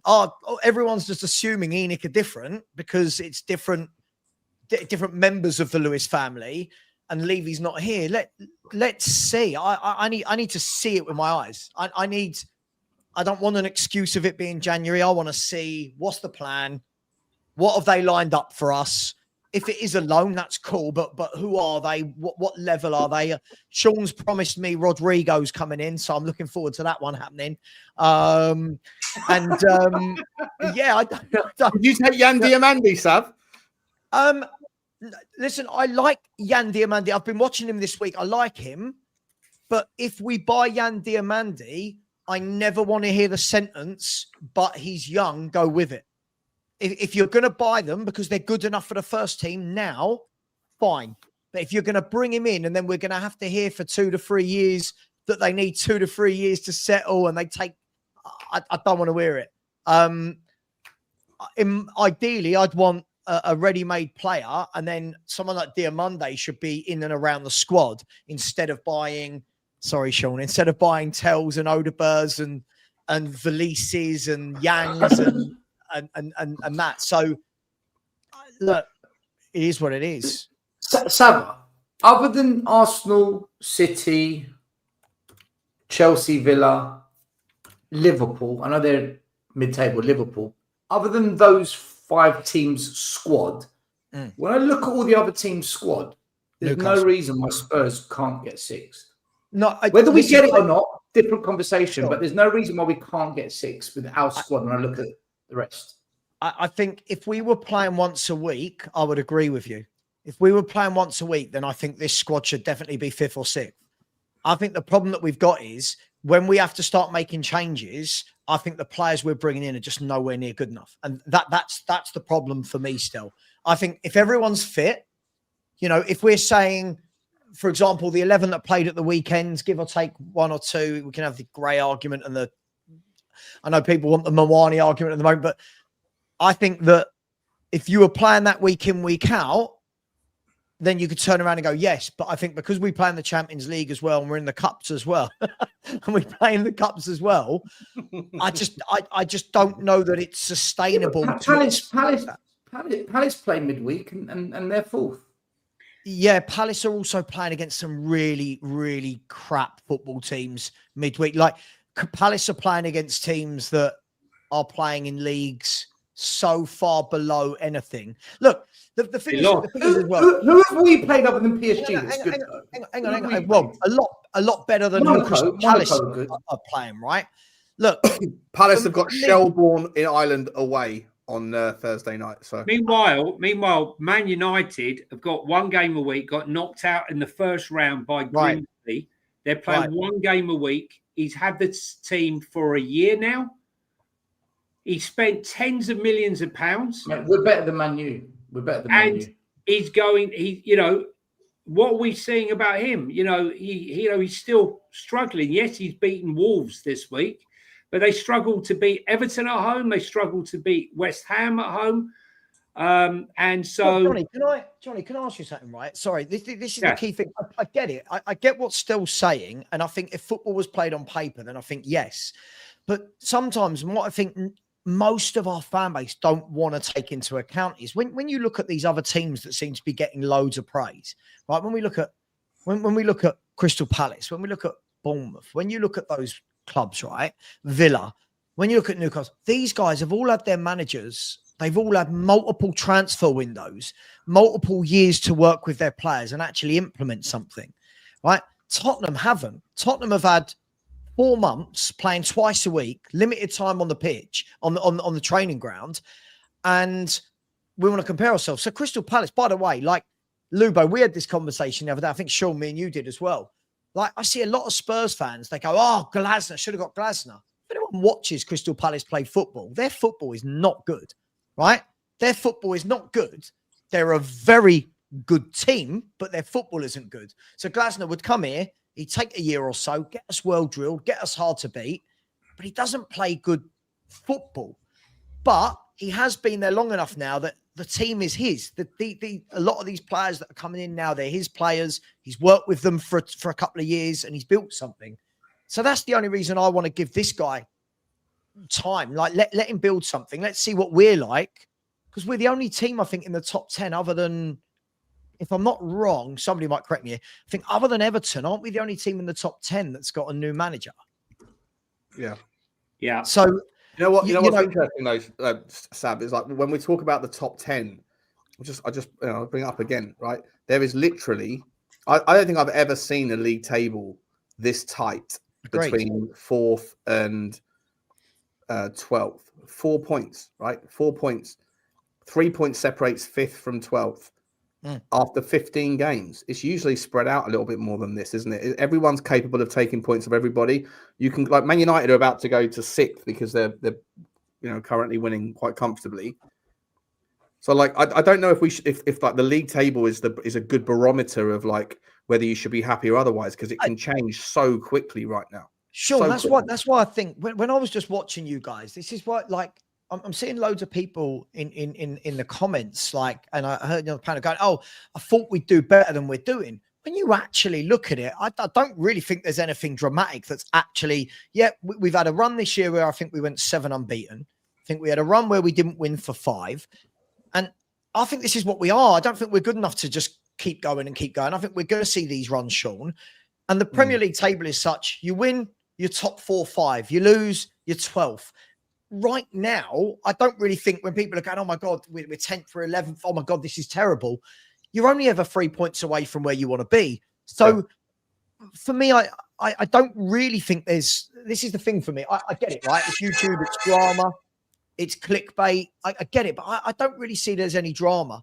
Yeah, Isn't that one of that? It's one of those seasons, right, where, like, obviously last season we finished 17th, and even had we won on the last game of the season, we would still finish 16th or 7th, whatever it was, right? It was appalling. Obviously, after 38 games, I would expect this table to be stretched as well. But given how tight it is, like, the rewards for a bit of consistency, the rewards for a bit of positivity, consistency, and, like, to dare is to do, or whatever, he who dares rodders, where you just throw a bit more caution to the wind. Even if you do lose, you're not going to be that far away. But if you throw a bit more caution and you win a couple of games, you can suddenly get yourself to a position where, like, there's financial rewards at the end of the season, the fan base can get pretty positive, and the momentum can be behind it. And I just feel like right now it's one of those seasons where Man United fans, I'm seeing some of the Man United fans after giving up the West Ham result the other day, losing their minds. Tonight they're probably looking at the table thinking, "Do you know what?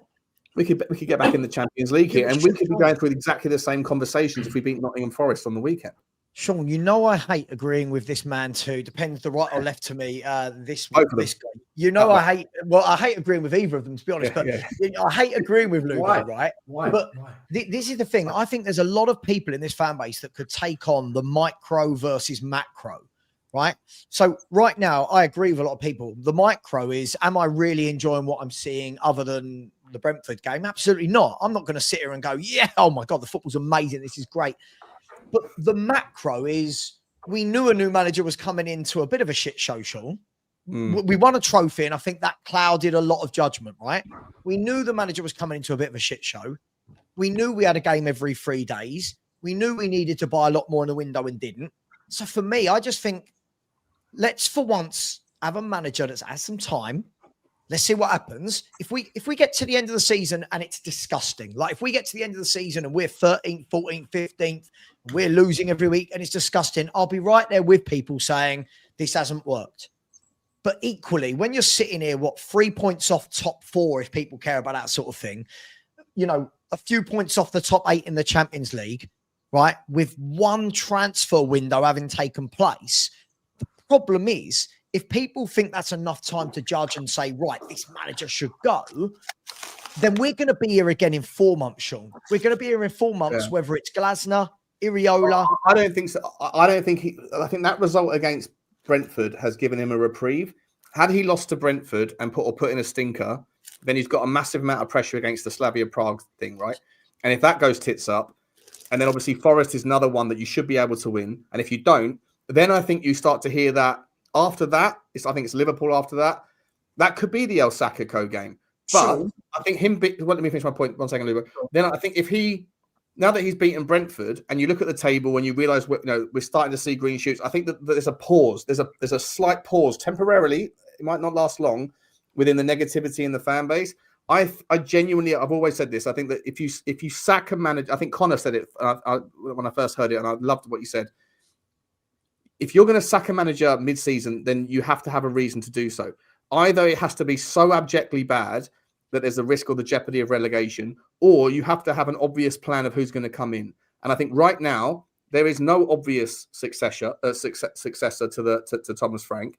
I think it would set us back wildly with regards our transfer windows plans in January. I also think it sets a horrible precedent because don't forget, Thomas Frank said at the end of August, we are trying to find players. At the time, it was obviously Savio. He said, but if we can't get them, I'd rather wait.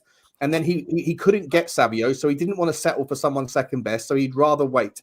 If you are then punished for the poor performances that are in no small part down to the fact that you haven't got a left winger of caliber, then and you don't even get to the next window, then the next guy off the rank is never going to say, I'd rather wait ever again. He'd say, just give me what you're going to give me something then, because what Sean, we currently can I have. respectfully disagree with you on something you've said though? See, when we're using terms like El Sacco, things like that, I think that's purely fans, right? I think this board are not there. This board, right? Nowhere near it. This is. I always say this, and people have a go at me. The board will always shield themselves from the manager if the fans turn. Sean, you've got to look at it like this, right? There's a huge difference between what fans say, noise that fans say, and what the board are doing. Now, I sent to you last week the piece that Ali Gold wrote about what's actually happened at Tottenham in the last 6 months, and he said it is so much more than most of the fans have actually delved into to look at. Like, it's a brand new board, brand new medical team, brand new coaches, brand new. Everything is brand new. They are not going to, at the first sign of fans shit in the bed. Because let's be fair, a lot of it is fans shit in the bed. A lot of it is, I see in chat rooms everywhere, right? Fans, no offense, if I offend people, I'm sorry, right? Fans who say stupid shit like, who's he improved? You're like, he's been at the football club 4 months. If you actually look at managers at clubs that improve players, they do it over 18 months, 2 years. You don't go in and in 4 months, oh my God, that guy has gone from absolute shit to he's brilliant. That's not how coaching works. Right. And this is why you've also got Vinay, who was at Arsenal when Arteta was going through absolute shit, absolute noise. And yes, it was COVID, but they stuck by him. And it was like, this is our guy. This is the guy we brought in. Frank is their guy. Frank's the guy they've brought in. Sean, we had the phone call the other day. They've spent 17 million quid to sack Ange, bring in Frank and his staff. So for those fans that say stupid stuff like, just sack him now, all right, you've sacked Thomas Frank on the 8th of December, right? I think most logical people can agree with you. But what I'm saying is, though, I hear you about the whole Ali Gold thing about the massive changes. But ultimately, had he lost again, putting in a stinker, if the performance had been a shit show against Brentford and the fans booed them off again, and it was just like raucous noise, and at some point, I don't know whether it was that game or Slavia Prague, if the same happened again, or Liverpool in the next home game, at some point, if it carried on going that way, the owners are always going to shield themselves from criticism by giving the fans the cake, right? Let them eat cake. They will eventually go, Thomas Frank is the shield. Rightly or wrongly, it happens every single time, not just at Tottenham, but everywhere else. Sure, this is a new structure. They're not going to want to show that the first 4 months of their tenure is I agree with the manager out. I agree with the logic, but I've never seen it not happen if it carried on getting the way it was going. Sorry, Lubo. Listen, you need to put your hand up. If you lose 7 or 8 on the trots, then maybe. But you got Vinay in, and you never had somebody. Guys had 14 years at Arsenal experience with a top club. Whatever you think of him, his fans were out after the 10th game. Hang on 1 second. No, I wasn't until the January after that game. Because of the Chelsea game, fans switched after we were undefeated in team. They switched. Finish. Finish. Last Saturday against Fulham, I think we'll look back at the end of the season and all that with the fans booing the players off, etc., and Vicario and the whole thing. I think and I hope, because this is the fan in me talking as well, that this will prove to be a watershed moment in our season. because the players came out at Newcastle. First half was poor. We gave the ball away a lot, but I've got to tell you something. They worked their guts out, and they gave everything. And I've got to tell you something. The joy I celebrated like I hadn't celebrated all season when that equaliser went in with Romero, and the feel-good factor behind that goal. Yeah, for 4,000 people. For 4,000 people that were there, fantastic. But the 3,000 people that were at Everton and enjoyed something similar. But no, the 60,000 people at home hadn't experienced that until Burnley, since Burnley. And all I'm saying, Lubo, is that had it not gone the way, I agree with what all of you are saying principally, but I'm saying had Brentford gone the other way, had Brentford been a Fulham the same an amplification, do you honestly think that the club, if it happened again, if we lost to Brentford and we lost to Slavia Prague and we lost to Forest, or we got a point at Forest and then we lost to Liverpool, do you really think that even the athletic, all of the kind of the tacticos on Twitter, it was going in a direction? The media were talking about Frank out. Like, it was getting to the point where if it carried on, I agree with you that it might be a turning point, Lubo. The club weren't. Well, how do you know? You know what, Sean? Look at United. Look at United with Amorim. Yep. Look at what they've been through. Look at the performances they've had at Old Trafford. Yeah, particularly. And has it proven to be the right decision to keep him? He's been there 13 months. Yeah, but Sir Jim Ratcliffe came out and said he's our guy for 3 years. Has it proven to be the right decision to keep him? Has it? Sorry, I think it'll be the right decision for them. I think he'll prove to be a very good manager. Really? I don't. I think he's fucking bang average. I think he's so bang average, it's not even funny. Okay. Personally, I think United could have sacked him. He's very stubborn. Yeah, but don't you think, again, aren't they similar to us, though? If you actually look at United from when he came in, and again, this is the thing. If you listen, it's not about whether we believe, I believe it, or you believe it.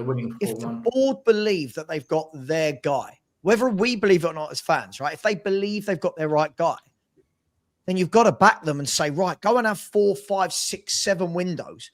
Make the squad your own. Let's see where we are. Now, as fans, we don't put up with that, do we? As fans, we will not, and we do not put up with it. I rate Ratcliffe for doing that because do you know what? It now gives Amorim nowhere to hide, right? And if you've noticed, since they've done it, Man United have actually improved and the pressure seems to be off. If you actually notice, Man United, they're not great. They're not the Man United. Well, sure they are. They hardly lose games like they used to, right? They're playing. You see the fan meltdown after the West Ham game last week? Sean, I see fan meltdowns when teams win. Like I can't take fans online seriously for their meltdowns because I don't think as much. I think we're looking at it. I don't know. Like for me personally, I'm not a Man United fan. I don't spend too much time around Man United fans. But when I dial in to after tonight, I'm sure Man United fans will be sitting there going, "Okay, it's better, great, we beat Wolves." But I think that if they go, I don't know who their next game is. I think that most Man United fans have got. They are more than happy to see the back of Ruben Amorim. I think you have to find a very patient Man United fan to. But you know what? I'll say the same thing for Man United as I'm going to say about Spurs. They're very similar to us. Ruben Amorim again has had one January window where he got one young player, right, in Dorgu, and he's had one summer. And this is the thing: if Man United right now go and bring in another manager, that new manager is going to go, right, I need new defenders, I need new midfielders, and that manager's going to have to build as well. Now, I'm not saying Ruben Amorim's going to be a succession. I'm not. I don't, quite frankly, I don't care. I don't support Man United. Sure. I think we're in the same position where we're judging a manager that's had one summer window. And let's be fair, he signed 2 first-team players on a permanent.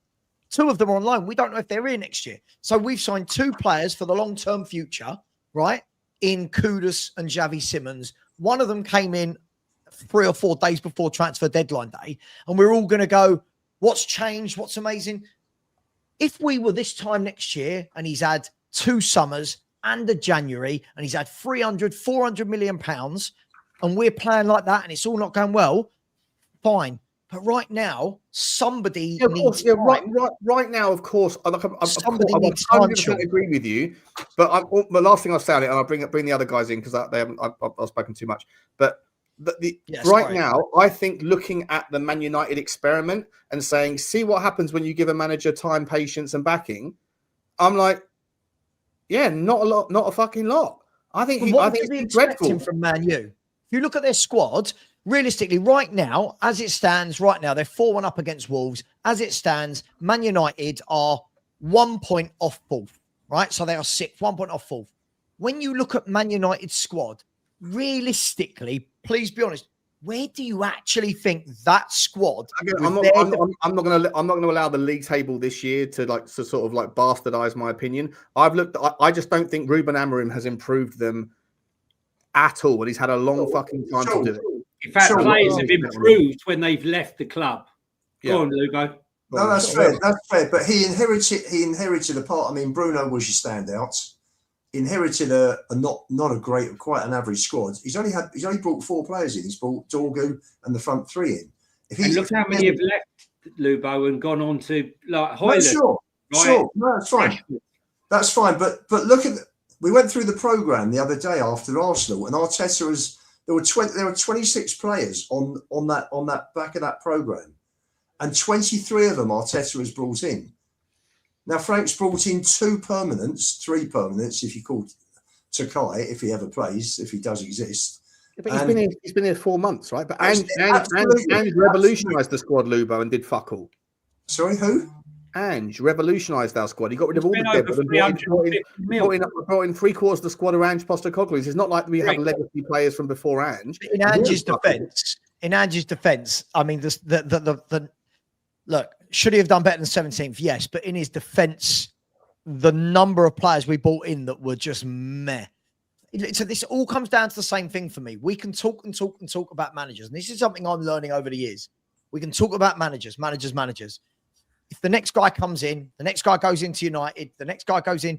If these clubs don't have good recruitment, they're going to suffer. You look at the clubs that have had good recruitment, Arsenal, Villa, right? Those clubs have gone like that over the last 3-4 years consistently because their recruitment is good. They buy solid players. They don't just keep buying children and expecting them to come good.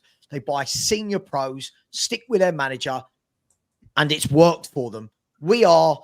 Well, some have. Brighton bring in lots of kids. Yeah, but you said it earlier in the show. Hang on, Sean. You said it earlier in the show. What's expected of Hotspur at Brighton compared to what's expected? I use that as an example to say what happens if Fulham lose 2 games on the bounce, no one's paying attention. Yeah. If Fulham loses 3 games on the bounce, if people are only pay attention to Fulham, even Bournemouth, right? They've lost 4 of the last 5 or 5 of the last 6, whatever it is.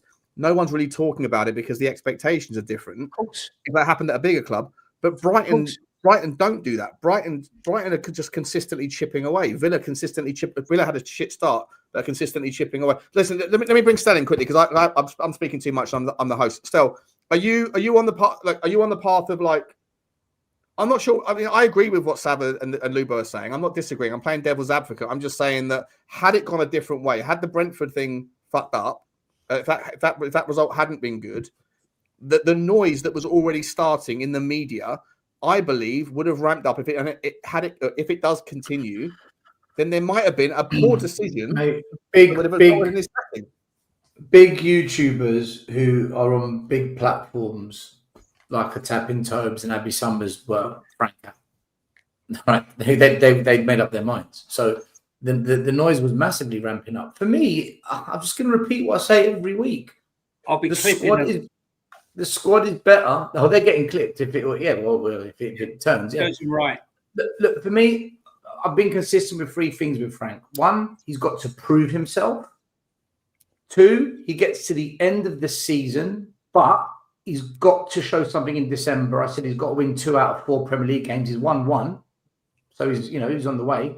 But the biggest thing for me with Frank, and it's the one thing that has bothered me, and it's why I was so happy against Brentford. There is no reason to be negative in approach against 75% of the teams in this league. Against the top 6, I get it.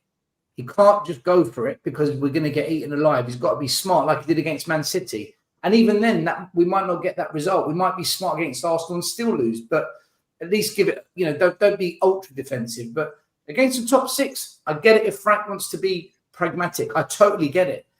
But the other teams, I just can't buy it. I can't buy the notion that we have to be defensive. I don't know whether or not, not just Frank, any manager. If any manager did that, I just ask you, right? Yeah. Because I hear everyone talk about the top six. What Sean and I often speak about is that middle group, that middle part of the table has improved massively. We should go at them, Johnny. years, We should right? go at them. No, The gap is closed. Yeah, the gap is closed. Yeah.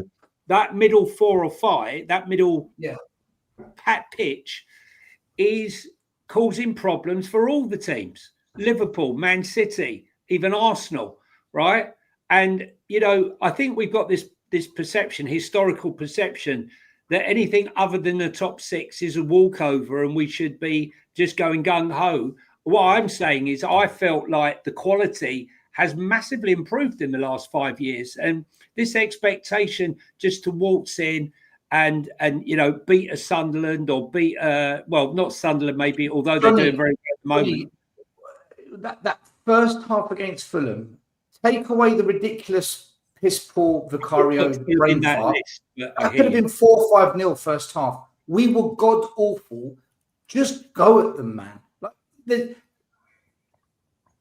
Frank's frustrated me, guys. He's really frustrated me because I know he is better than that. Maybe he's adjusting to being a big club. Maybe he's adjusting to being a big club. Thinking. Every time you talk so much about the frustration of going at teams, but can't. Like, for me, I think it's obvious what he's doing. I think he's coming at first and said, right, okay, I don't want to go wide open. I want to see what I've got. And now I think we will evolve as a team. We've conceded more goals than Angeball. Yeah, we've conceded more goals than Angeball. Again, you're doing that thing again. When you're saying conceded more goals than Angeball, again, it's right now, right? We're looking at right now. He's had 4 months in the job. He's had a fully fit defence as well. Sure, but he's also lost nearly all of his goals from last year, so it swings and roundabouts, isn't it? Like, it's a big deal. But Sabbath, no one's going to convince me. You, Johnny, Barack Obama, Kiss. No one's going to convince me against Wolves that he's got to figure out his defence. No one said that. You keep going to the micro again. No one. No. I'm giving you examples. I'm giving you examples where he was negative. Saying that. But I'm giving you examples. Sabbath. I'm saying it. I'm saying it. There is no excuse to be negative against Wolves, and he was negative in that game. I'm not making you incorrect still. As I said, I think what we've seen for the first 4 months is him trying to work out who can I trust, who should play together. Everyone wanted, right? The whole Bentancur Paulinho thing. We've seen over the last month, he's come away from that, right? He's now rotating Bentancur and Paulinho. So the things that we're seeing, he's starting to see. We're all saying, right, get Mawani up to fitness. Now Mawani's fit. Suddenly we're looking like we're scoring more. If you actually look, we're scoring goals again. We're scoring goals. 2 against Newcastle, 2 against Brentford. Only 3 teams in the league still have scored more goals than us. So I think it will evolve. I think it will evolve over the next 6 months. I think it will. The 2 big changes over the last couple of weeks. Also PSG, Sav. We scored 7 in the last 3. The 2 big changes is that he's stopped playing Bentancur and Paulinho together. 1. Moran is now fit and he's playing him and Richie up front together, which you saw from PSG has made a big difference. So all of a sudden, he's taken the handbrakes off. He was look. I'm still his reason. To me, I saw a very negative approach in games he didn't need to be, and I hope what I saw against Brentford, he shows that kind of adventure against that kind of there's 14 teams in the league, which he should be brave enough to give it a go, because this team can do it. Against the top 6, I get it. I totally back him if he goes pragmatic, because I think if you open up against the top 6, they'll battle us. Like he's learning. If you actually look, he is learning and adapting. And what I find funny, I hope so. What I find funny is there's so many people I see. Obviously, look, we've all got channels, right? And in the chat rooms, you see, I'd love to see this. Then when Frank does that, people go, "Oh, I don't like that 11." You're like, well, hang on. People asked for this, right? So I think if you actually look at it, I thought the PSG game was listen. I genuinely thought we might get hammered. So I thought that was a much better, which sounds strange because we conceded 5. but much better approach. I thought Fulham was. I really wish we had seen Fulham without the 2 clumsy mistakes. I would love to have known how that game would have panned out if we didn't absolutely kill ourselves in the first 6 minutes. I thought Newcastle was very good from a battling perspective, and then he opened up against Brentford. I fully expect, still like you do, and I'm sure the others do, that we do that again tomorrow night, Slavia Prague.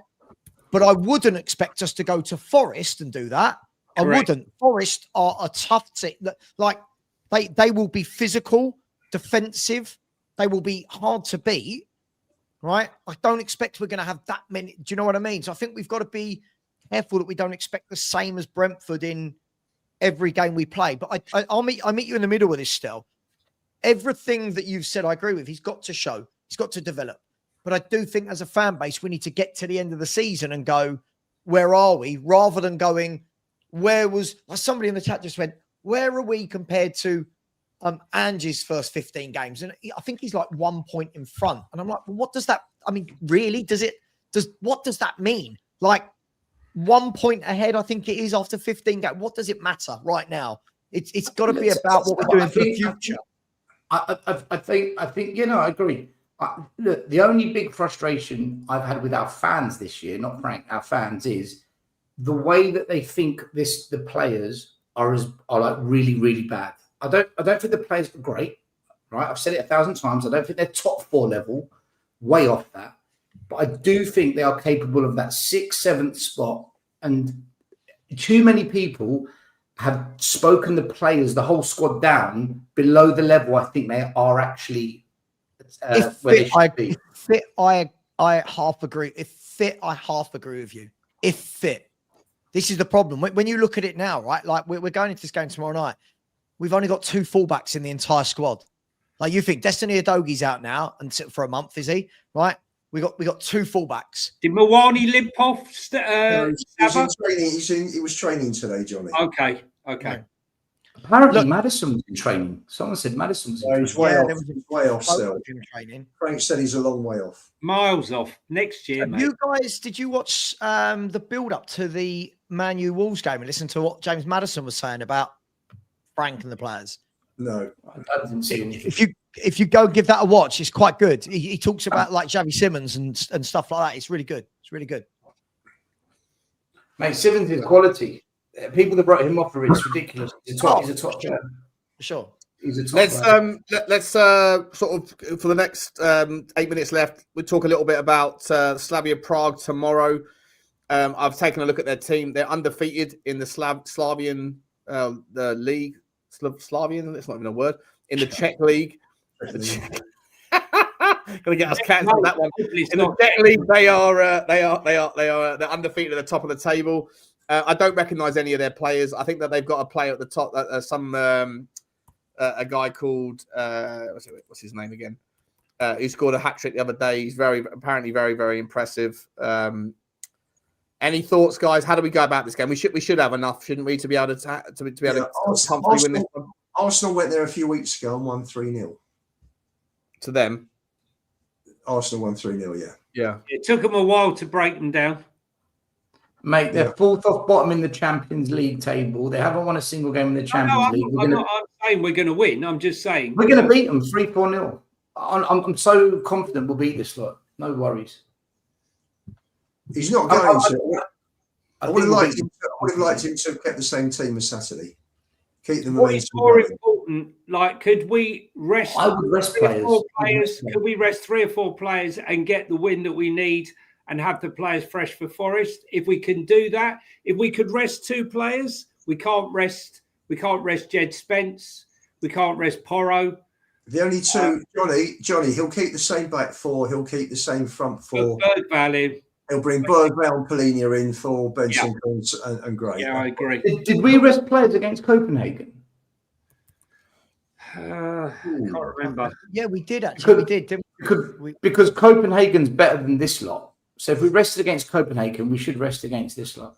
But we're at home, aren't we? I want to keep Xavi in the team. I can't imagine Xavi's not got enough energy in him to be able to. You can't rest Xavi tomorrow after putting in that shift. He needs to play again, and he needs to score again, and then you're going to see like a trajectory launch. You have to play him. I'm all for, like, you know, if Mawani's carrying a knock, I'm all for bringing in Odebear. I'm all for doing whatever you want to do with that. I'm all for, you know, mucking around at the top end of the pitch, whatever you want. And the midfield, you bring back in Polinia. Be nice to see Polinia, Bergval, and Xavi. We haven't seen that iteration. I'm all for a little bit of tinkering, but Xavi has to play. The good news is, guys, that after the game against Forest, something rare, we've got a whole week with no football before the Liverpool game. And then we've got another 8 days, Johnny, after that. We got the week. We've got that week. So if he's going to work on systems and he's going to work on anything, this is the one time he's going to have to work on phase 2 and phase 3. He said he's going to work on the phases, and phase 1 has taken him 4 months, right? He's now on phase 2 and 3. Is nowhere near perfect, but, you know, I think that week on the training pitch after the Forest game is going to be invaluable. Johnny, do you think that he would have progressed the team into phase 2 and phase 3 if it hadn't been for the pressure from the media and the fans? Yeah, no, 100%, because he stated right from the off. He needed to get phase 1. He's already stated phase 2 and phase 3 are nowhere near where he wants to be. Yeah, but phase 1 was working nicely for the first 8 games of the season. The last 4 games, he wasn't happy with it. But the fans wanted it changed from what he was. This is what I find funny, Sean, right? Is when we actually weren't conceding too many goals, everyone was really unhappy with how we're playing. He then came away from the 4-2-3-1, and then we started letting in loads of goals, right? We go back to the. We also had a massive increase in the quality of the opposition we were facing. Oh, mate, absolutely, and that's why I always think that. Listen, I truly believe that when we play the Chelseas, the Liverpools, the Arsenals, these teams are superior to us. I think we will struggle. But I think, listen, like John, I know Johnny did a lot of research and like Frank, but Frank said this in the summer. If we actually all take the time to go back and look what he did at Brentford, he started slow. At Bromby, he started slow. Thomas Frank starts slow. And lots of people were talking about this in the summer and saying, don't expect a quick fix. This is going to take time. And already in 14, 15 Premier League games, everyone went, oh my God, what's going on? We're not this. Listen, this is why I wanted a coach, because he will try different things. He will work out what works, what doesn't. But for tomorrow's game, Sean, I don't actually think, other than Odebear, I don't think Brennan Johnson's out, right? Tell his cup tonight, right? So other than Odebear, I don't think he's got any other forward to play other than the 4 forwards that played the other night. Dane Scarlett. He's got Scarlett as well. I just think if we start playing players like Dane Scarlett against Slavia Prague, right, and then we don't win the game, meltdown. For me, I think you've got Mawani and Richarlison. I think there's no need to have Scarlett playing this game. But you've got only Odebear going up front, right? You've got no, or left wing. You've got no other right winger other than Kudus, who's fit. You've got no other fullback other than Porro and Spence, unless we want to see Ben Davis, right?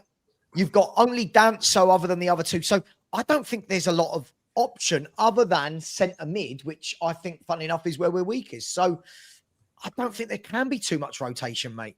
I really don't. Couple of players, I think, at most.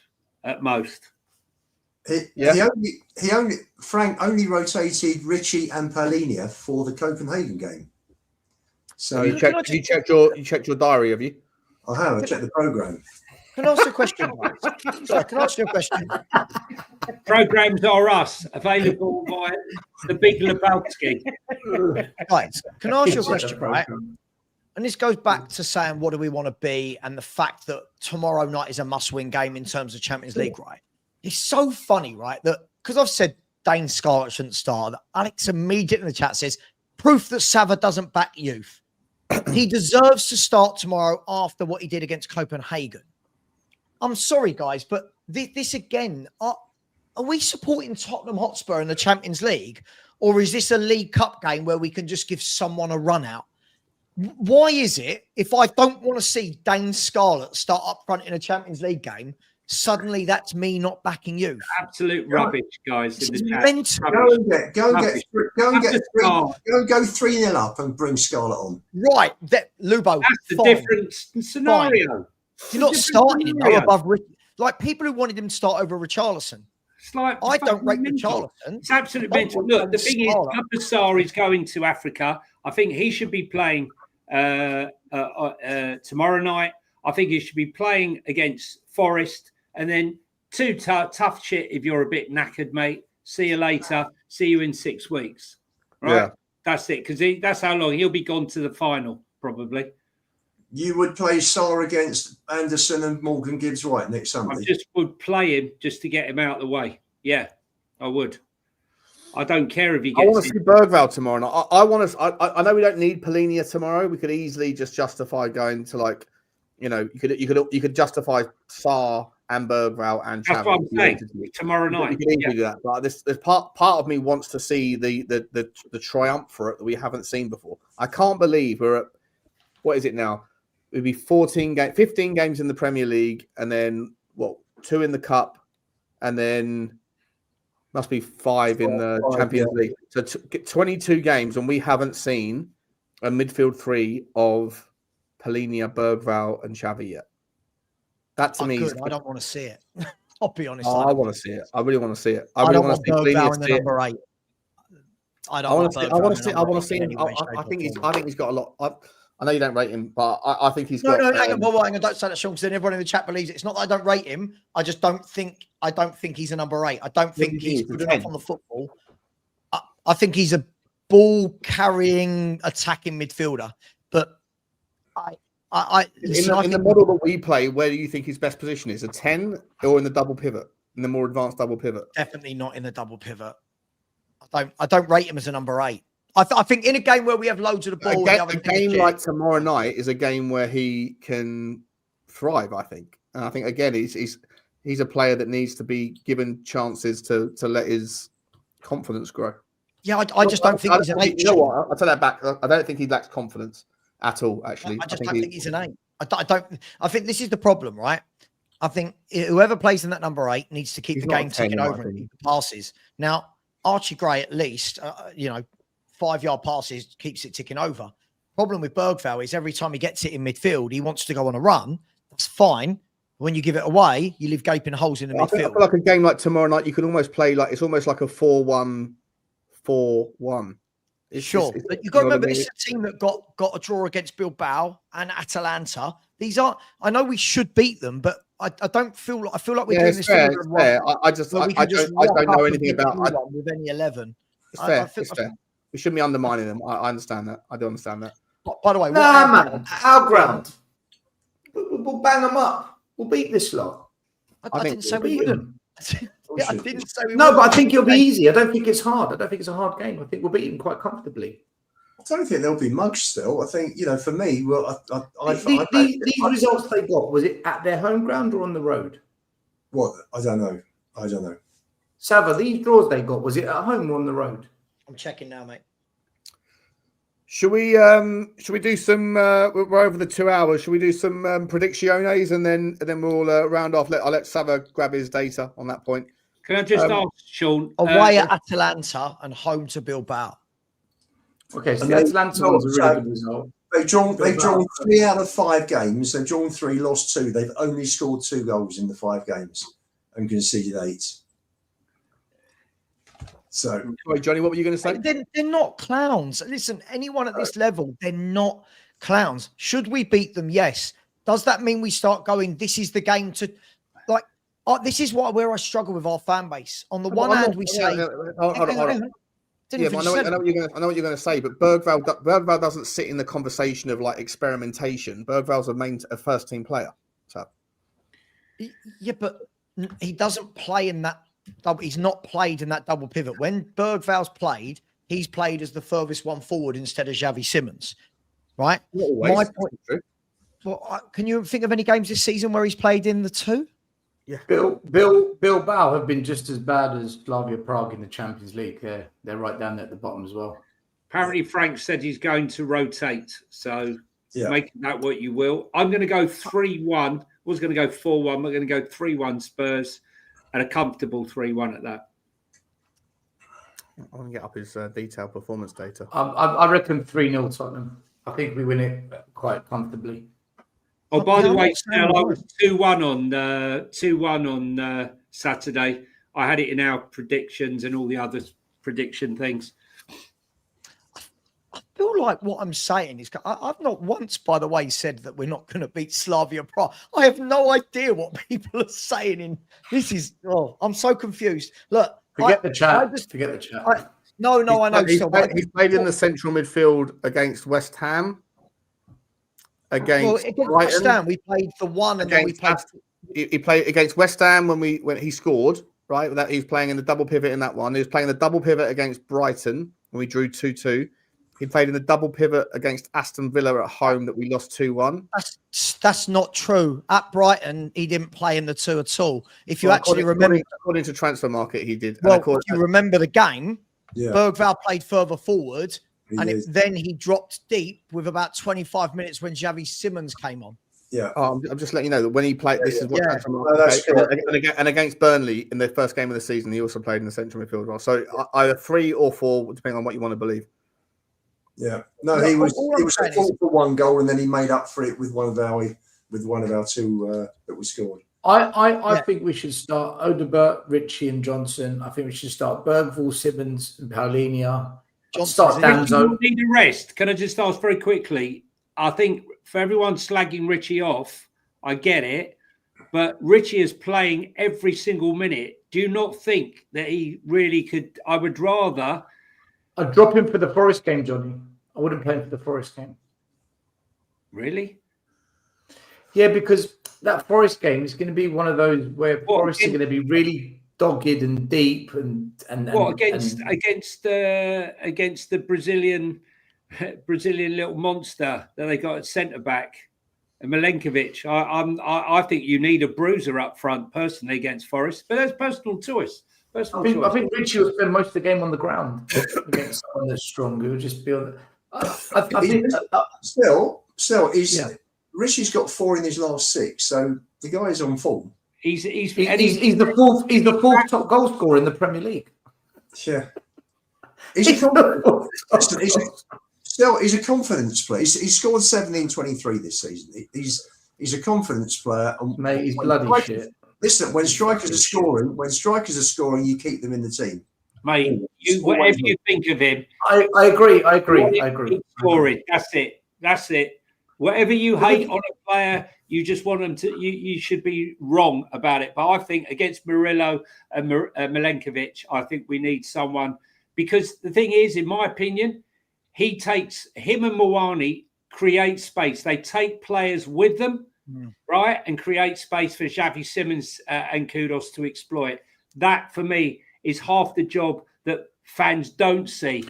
That's the thing. It's the workhorse part of. Listen, I'm just being biased, okay? Because I can't stand him watching him play football. So I'm not being logical at all.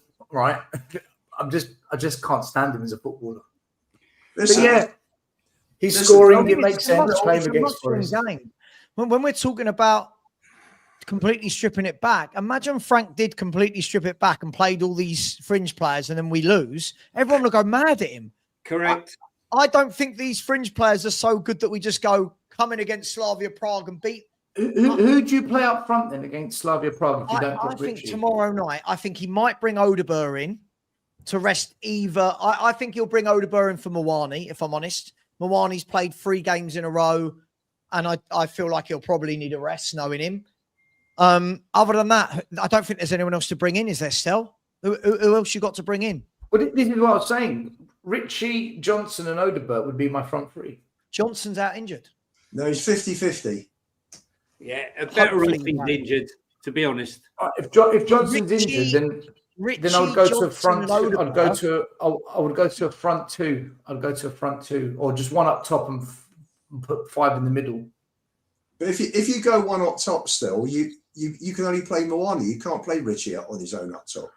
I think they've got the solution. Play 45 minutes each. Don't you think it depends what the score is, Johnny? Like, The thing is, Mawani comes off every game. Mawani comes off every game with 15 minutes to go. He gets pulled every single game. Yeah, I mean, wouldn't you with that flipping mask? I'm surprised he can breathe in it. I mean, would you like to play with a strap on? No, so steady, strap on, face mask. I think I would rest Mawani. I wouldn't play him tomorrow night unless we're in trouble. Unless it all goes tits up and you've got to bring someone on. As well. I'd rest Kudos as well. But for who? For who, Johnny? Who do you put there? Well, that's the problem. I'd definitely be playing Wilson Odobert tomorrow night, 100%. I'd play Bergvall, Odobert, Sarr, and probably Paulinho. I'd start Simmons. You could play Simmons. Simmons has played as a false nine. You know that, right? Mm. Yeah, he has. So what are we saying then? Predictions, guys. We're going for 2 hours, 10 minutes. Let's round up. 3-1. 3-1 for you, Johnny. Scorers. Yeah. I'm going to go for Bergvall and Bergvall, Richarlison, and Odobert. Nice. Stel? 3-0 Richarlison hat-trick.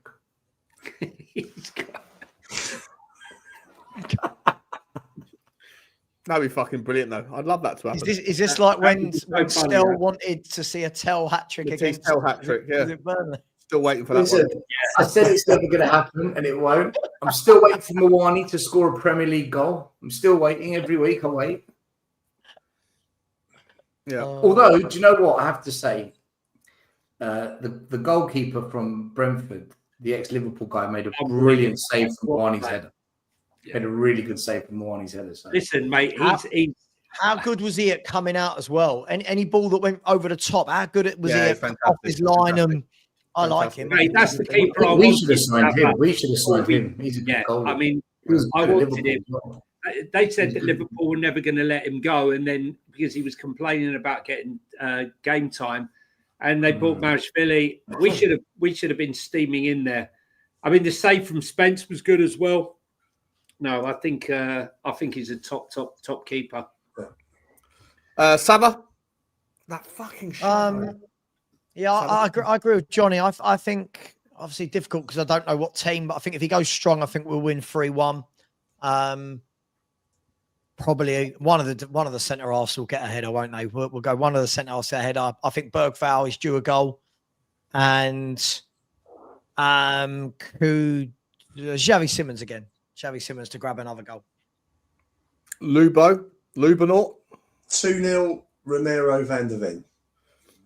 Do you know, I've got to say, I've got to drop it, right? Because I really wanted to show this tonight, but I didn't get a chance because I don't feel like anyone was particularly cooked. But this is going to be dropped next time for sure. Look what just happened. My man was totally cooked. His waffle, simply awful. You've been stinker and hooked. I really. I can't believe you couldn't hold that back and you had to play. No, I can't help it, mate. You know why? Because I've been cursed by. I need an exorcist in this room. I'm not. Look, there's a shadow that keeps bopping over my body. There's nothing in this room. It's been happening all night. Sure. There's something that's going on, and I'm not sure I'm going to make it to the next show. If I'm entirely honest. Sean, it's Levy. It's Levy looking out for you, mate. He's looking over you. He is. Daniel's in the room, mate. I'm telling you. Listen, Lubo, if you flip flop anymore, then the flip flop thing's yours. But then when there's a cooking that's going to happen, that video is going to. What are you doing? What are you going? What's your score? I'm going to go 3-0, and I'm going to say I think Xavi Simmons is going to get a brace, and I think Colin Mawani is going to get off. Well, he's not last thing, right? Before just a quick yes or no. Ibasuma. Contract cut or sign a new contract and get him rid. Who's going to buy him? Well, that's the worry, isn't it? That's the worry. Can I say, right? And I said it a couple of weeks. Go on. Listen, I don't think that should be an issue, and I'll tell you why. When Arteta did a proper rebuild at Arsenal, Aubameyang, Lacazette, Guendouzi, that winger Nicolas Pepe, big money signings. they just bit the bullet and got them out because they meant business about rebuilding. I think if Spurs mean business, this notion of, who's going to pay the money, what we're going to do about we're going to have to knock it all on the head if we are serious about a rebuild. If we can break it, I think, sorry, Stel, to interrupt that, but I think that he has breached in terms of his agreement or his contract. Not once. This is the second drug offence. Yeah, He's I been don't know the turning up legals. training. You know, like how many more times have you got to break it, right? Kill his contract. Even if we lose money, you do not want him hanging around that changing room. He looks like a clown, dresses like a clown, and is a clown. I've got to go, thanks for having me. I've really got to go. Thanks for having me. And, it's not every day you get sacked and then allowed back somewhere. So thank you. It's really, really nice of you all. Thank you. Look at that fucking shadow over my shoulder and tell me why it's moving. Left is going back. I'm not moving. That shadow has just come down. It's fun off again. What is going on? What is going on? Oh, there's not. This room is empty. This room. There's nothing in this room, and that, I don't know. Whatever. Sorry, I'm losing my mind. Maybe let me do some super chats. We've got to round off soon. Super early birds. Super early birds become a new member of the show. Big up to you, mate. I know it's an hour and 5 minutes ago, but we do appreciate your loyalty, man. Thank you very much for the custom. Adam Horlock has said, I keep checking Sean's shirt. What are we doing here? There is something fucking going on in this room. I swear to God, it's concerning me. Big up to you. Thank you very much, Adam. Appreciate you, mate. Danny Kiriaki says, Sean, if my grandma had balls, she'd be my granddad. Danny, no, I need to speak to him, right?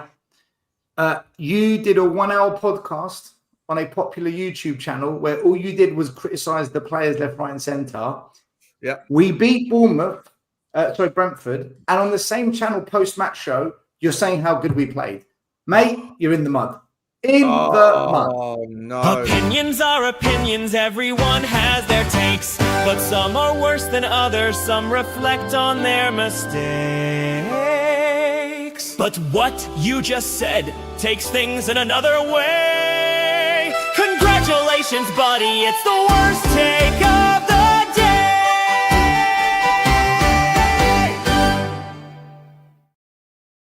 What has this show become? I hit the wrong one. Brilliant, mate. Love it. Love it. I was trying to do the flip-flop one. Oh, no. We'll be at the Oscars next year at this rate. Oh, dear. Mate. Oh, dear. Prince Axel. We're losing punters. Prince Axel Veraswamy, who's the artist formerly known as Cat Funt, who's changed his name a hell of a lot. He said, big up, lads. Love you all. Big up to you as well, my man. Big up to you. Love you all.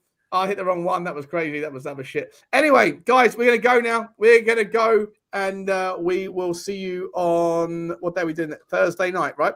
Thursday night. Okay. Anyone need to plug anything? Yes. Danny, I did not misquote you. I have been watching. You are in the mud, mate. And do you know what? We've got to get Danny on this show in a couple of weeks. Danny, you're coming on here. We'll speak. Get Danny on. Yeah, get on to Spurs Tottenham Corner. Yeah, Tottenham Corner. Stell's back with Spurs his Corner. Spurs Corner. Sorry, Stel. Spurs Corner. He's back with that show. Sean and I with Football Inc. and obviously Spurs Talk Show. And Lubo has got his what's your again, Lubo? Lubo at Lubo_61 on Twitter. Or you can watch my stuff on Talking Tottenham 1882. Thanks, guys, for all your super chats and your support. Couldn't do it without you. It's been quite tame tonight. Yeah. Let's go. Yeah, wait till it all goes to pot. Wait till we get a draw tomorrow night. Yeah. We're on the road. We're on the road, mate. We're going. Upward trajectory now. Come on, you Spurs. Come on, you Spurs. Come on, Spurs. Keep Archie in the team, mate. Bye, Jeff.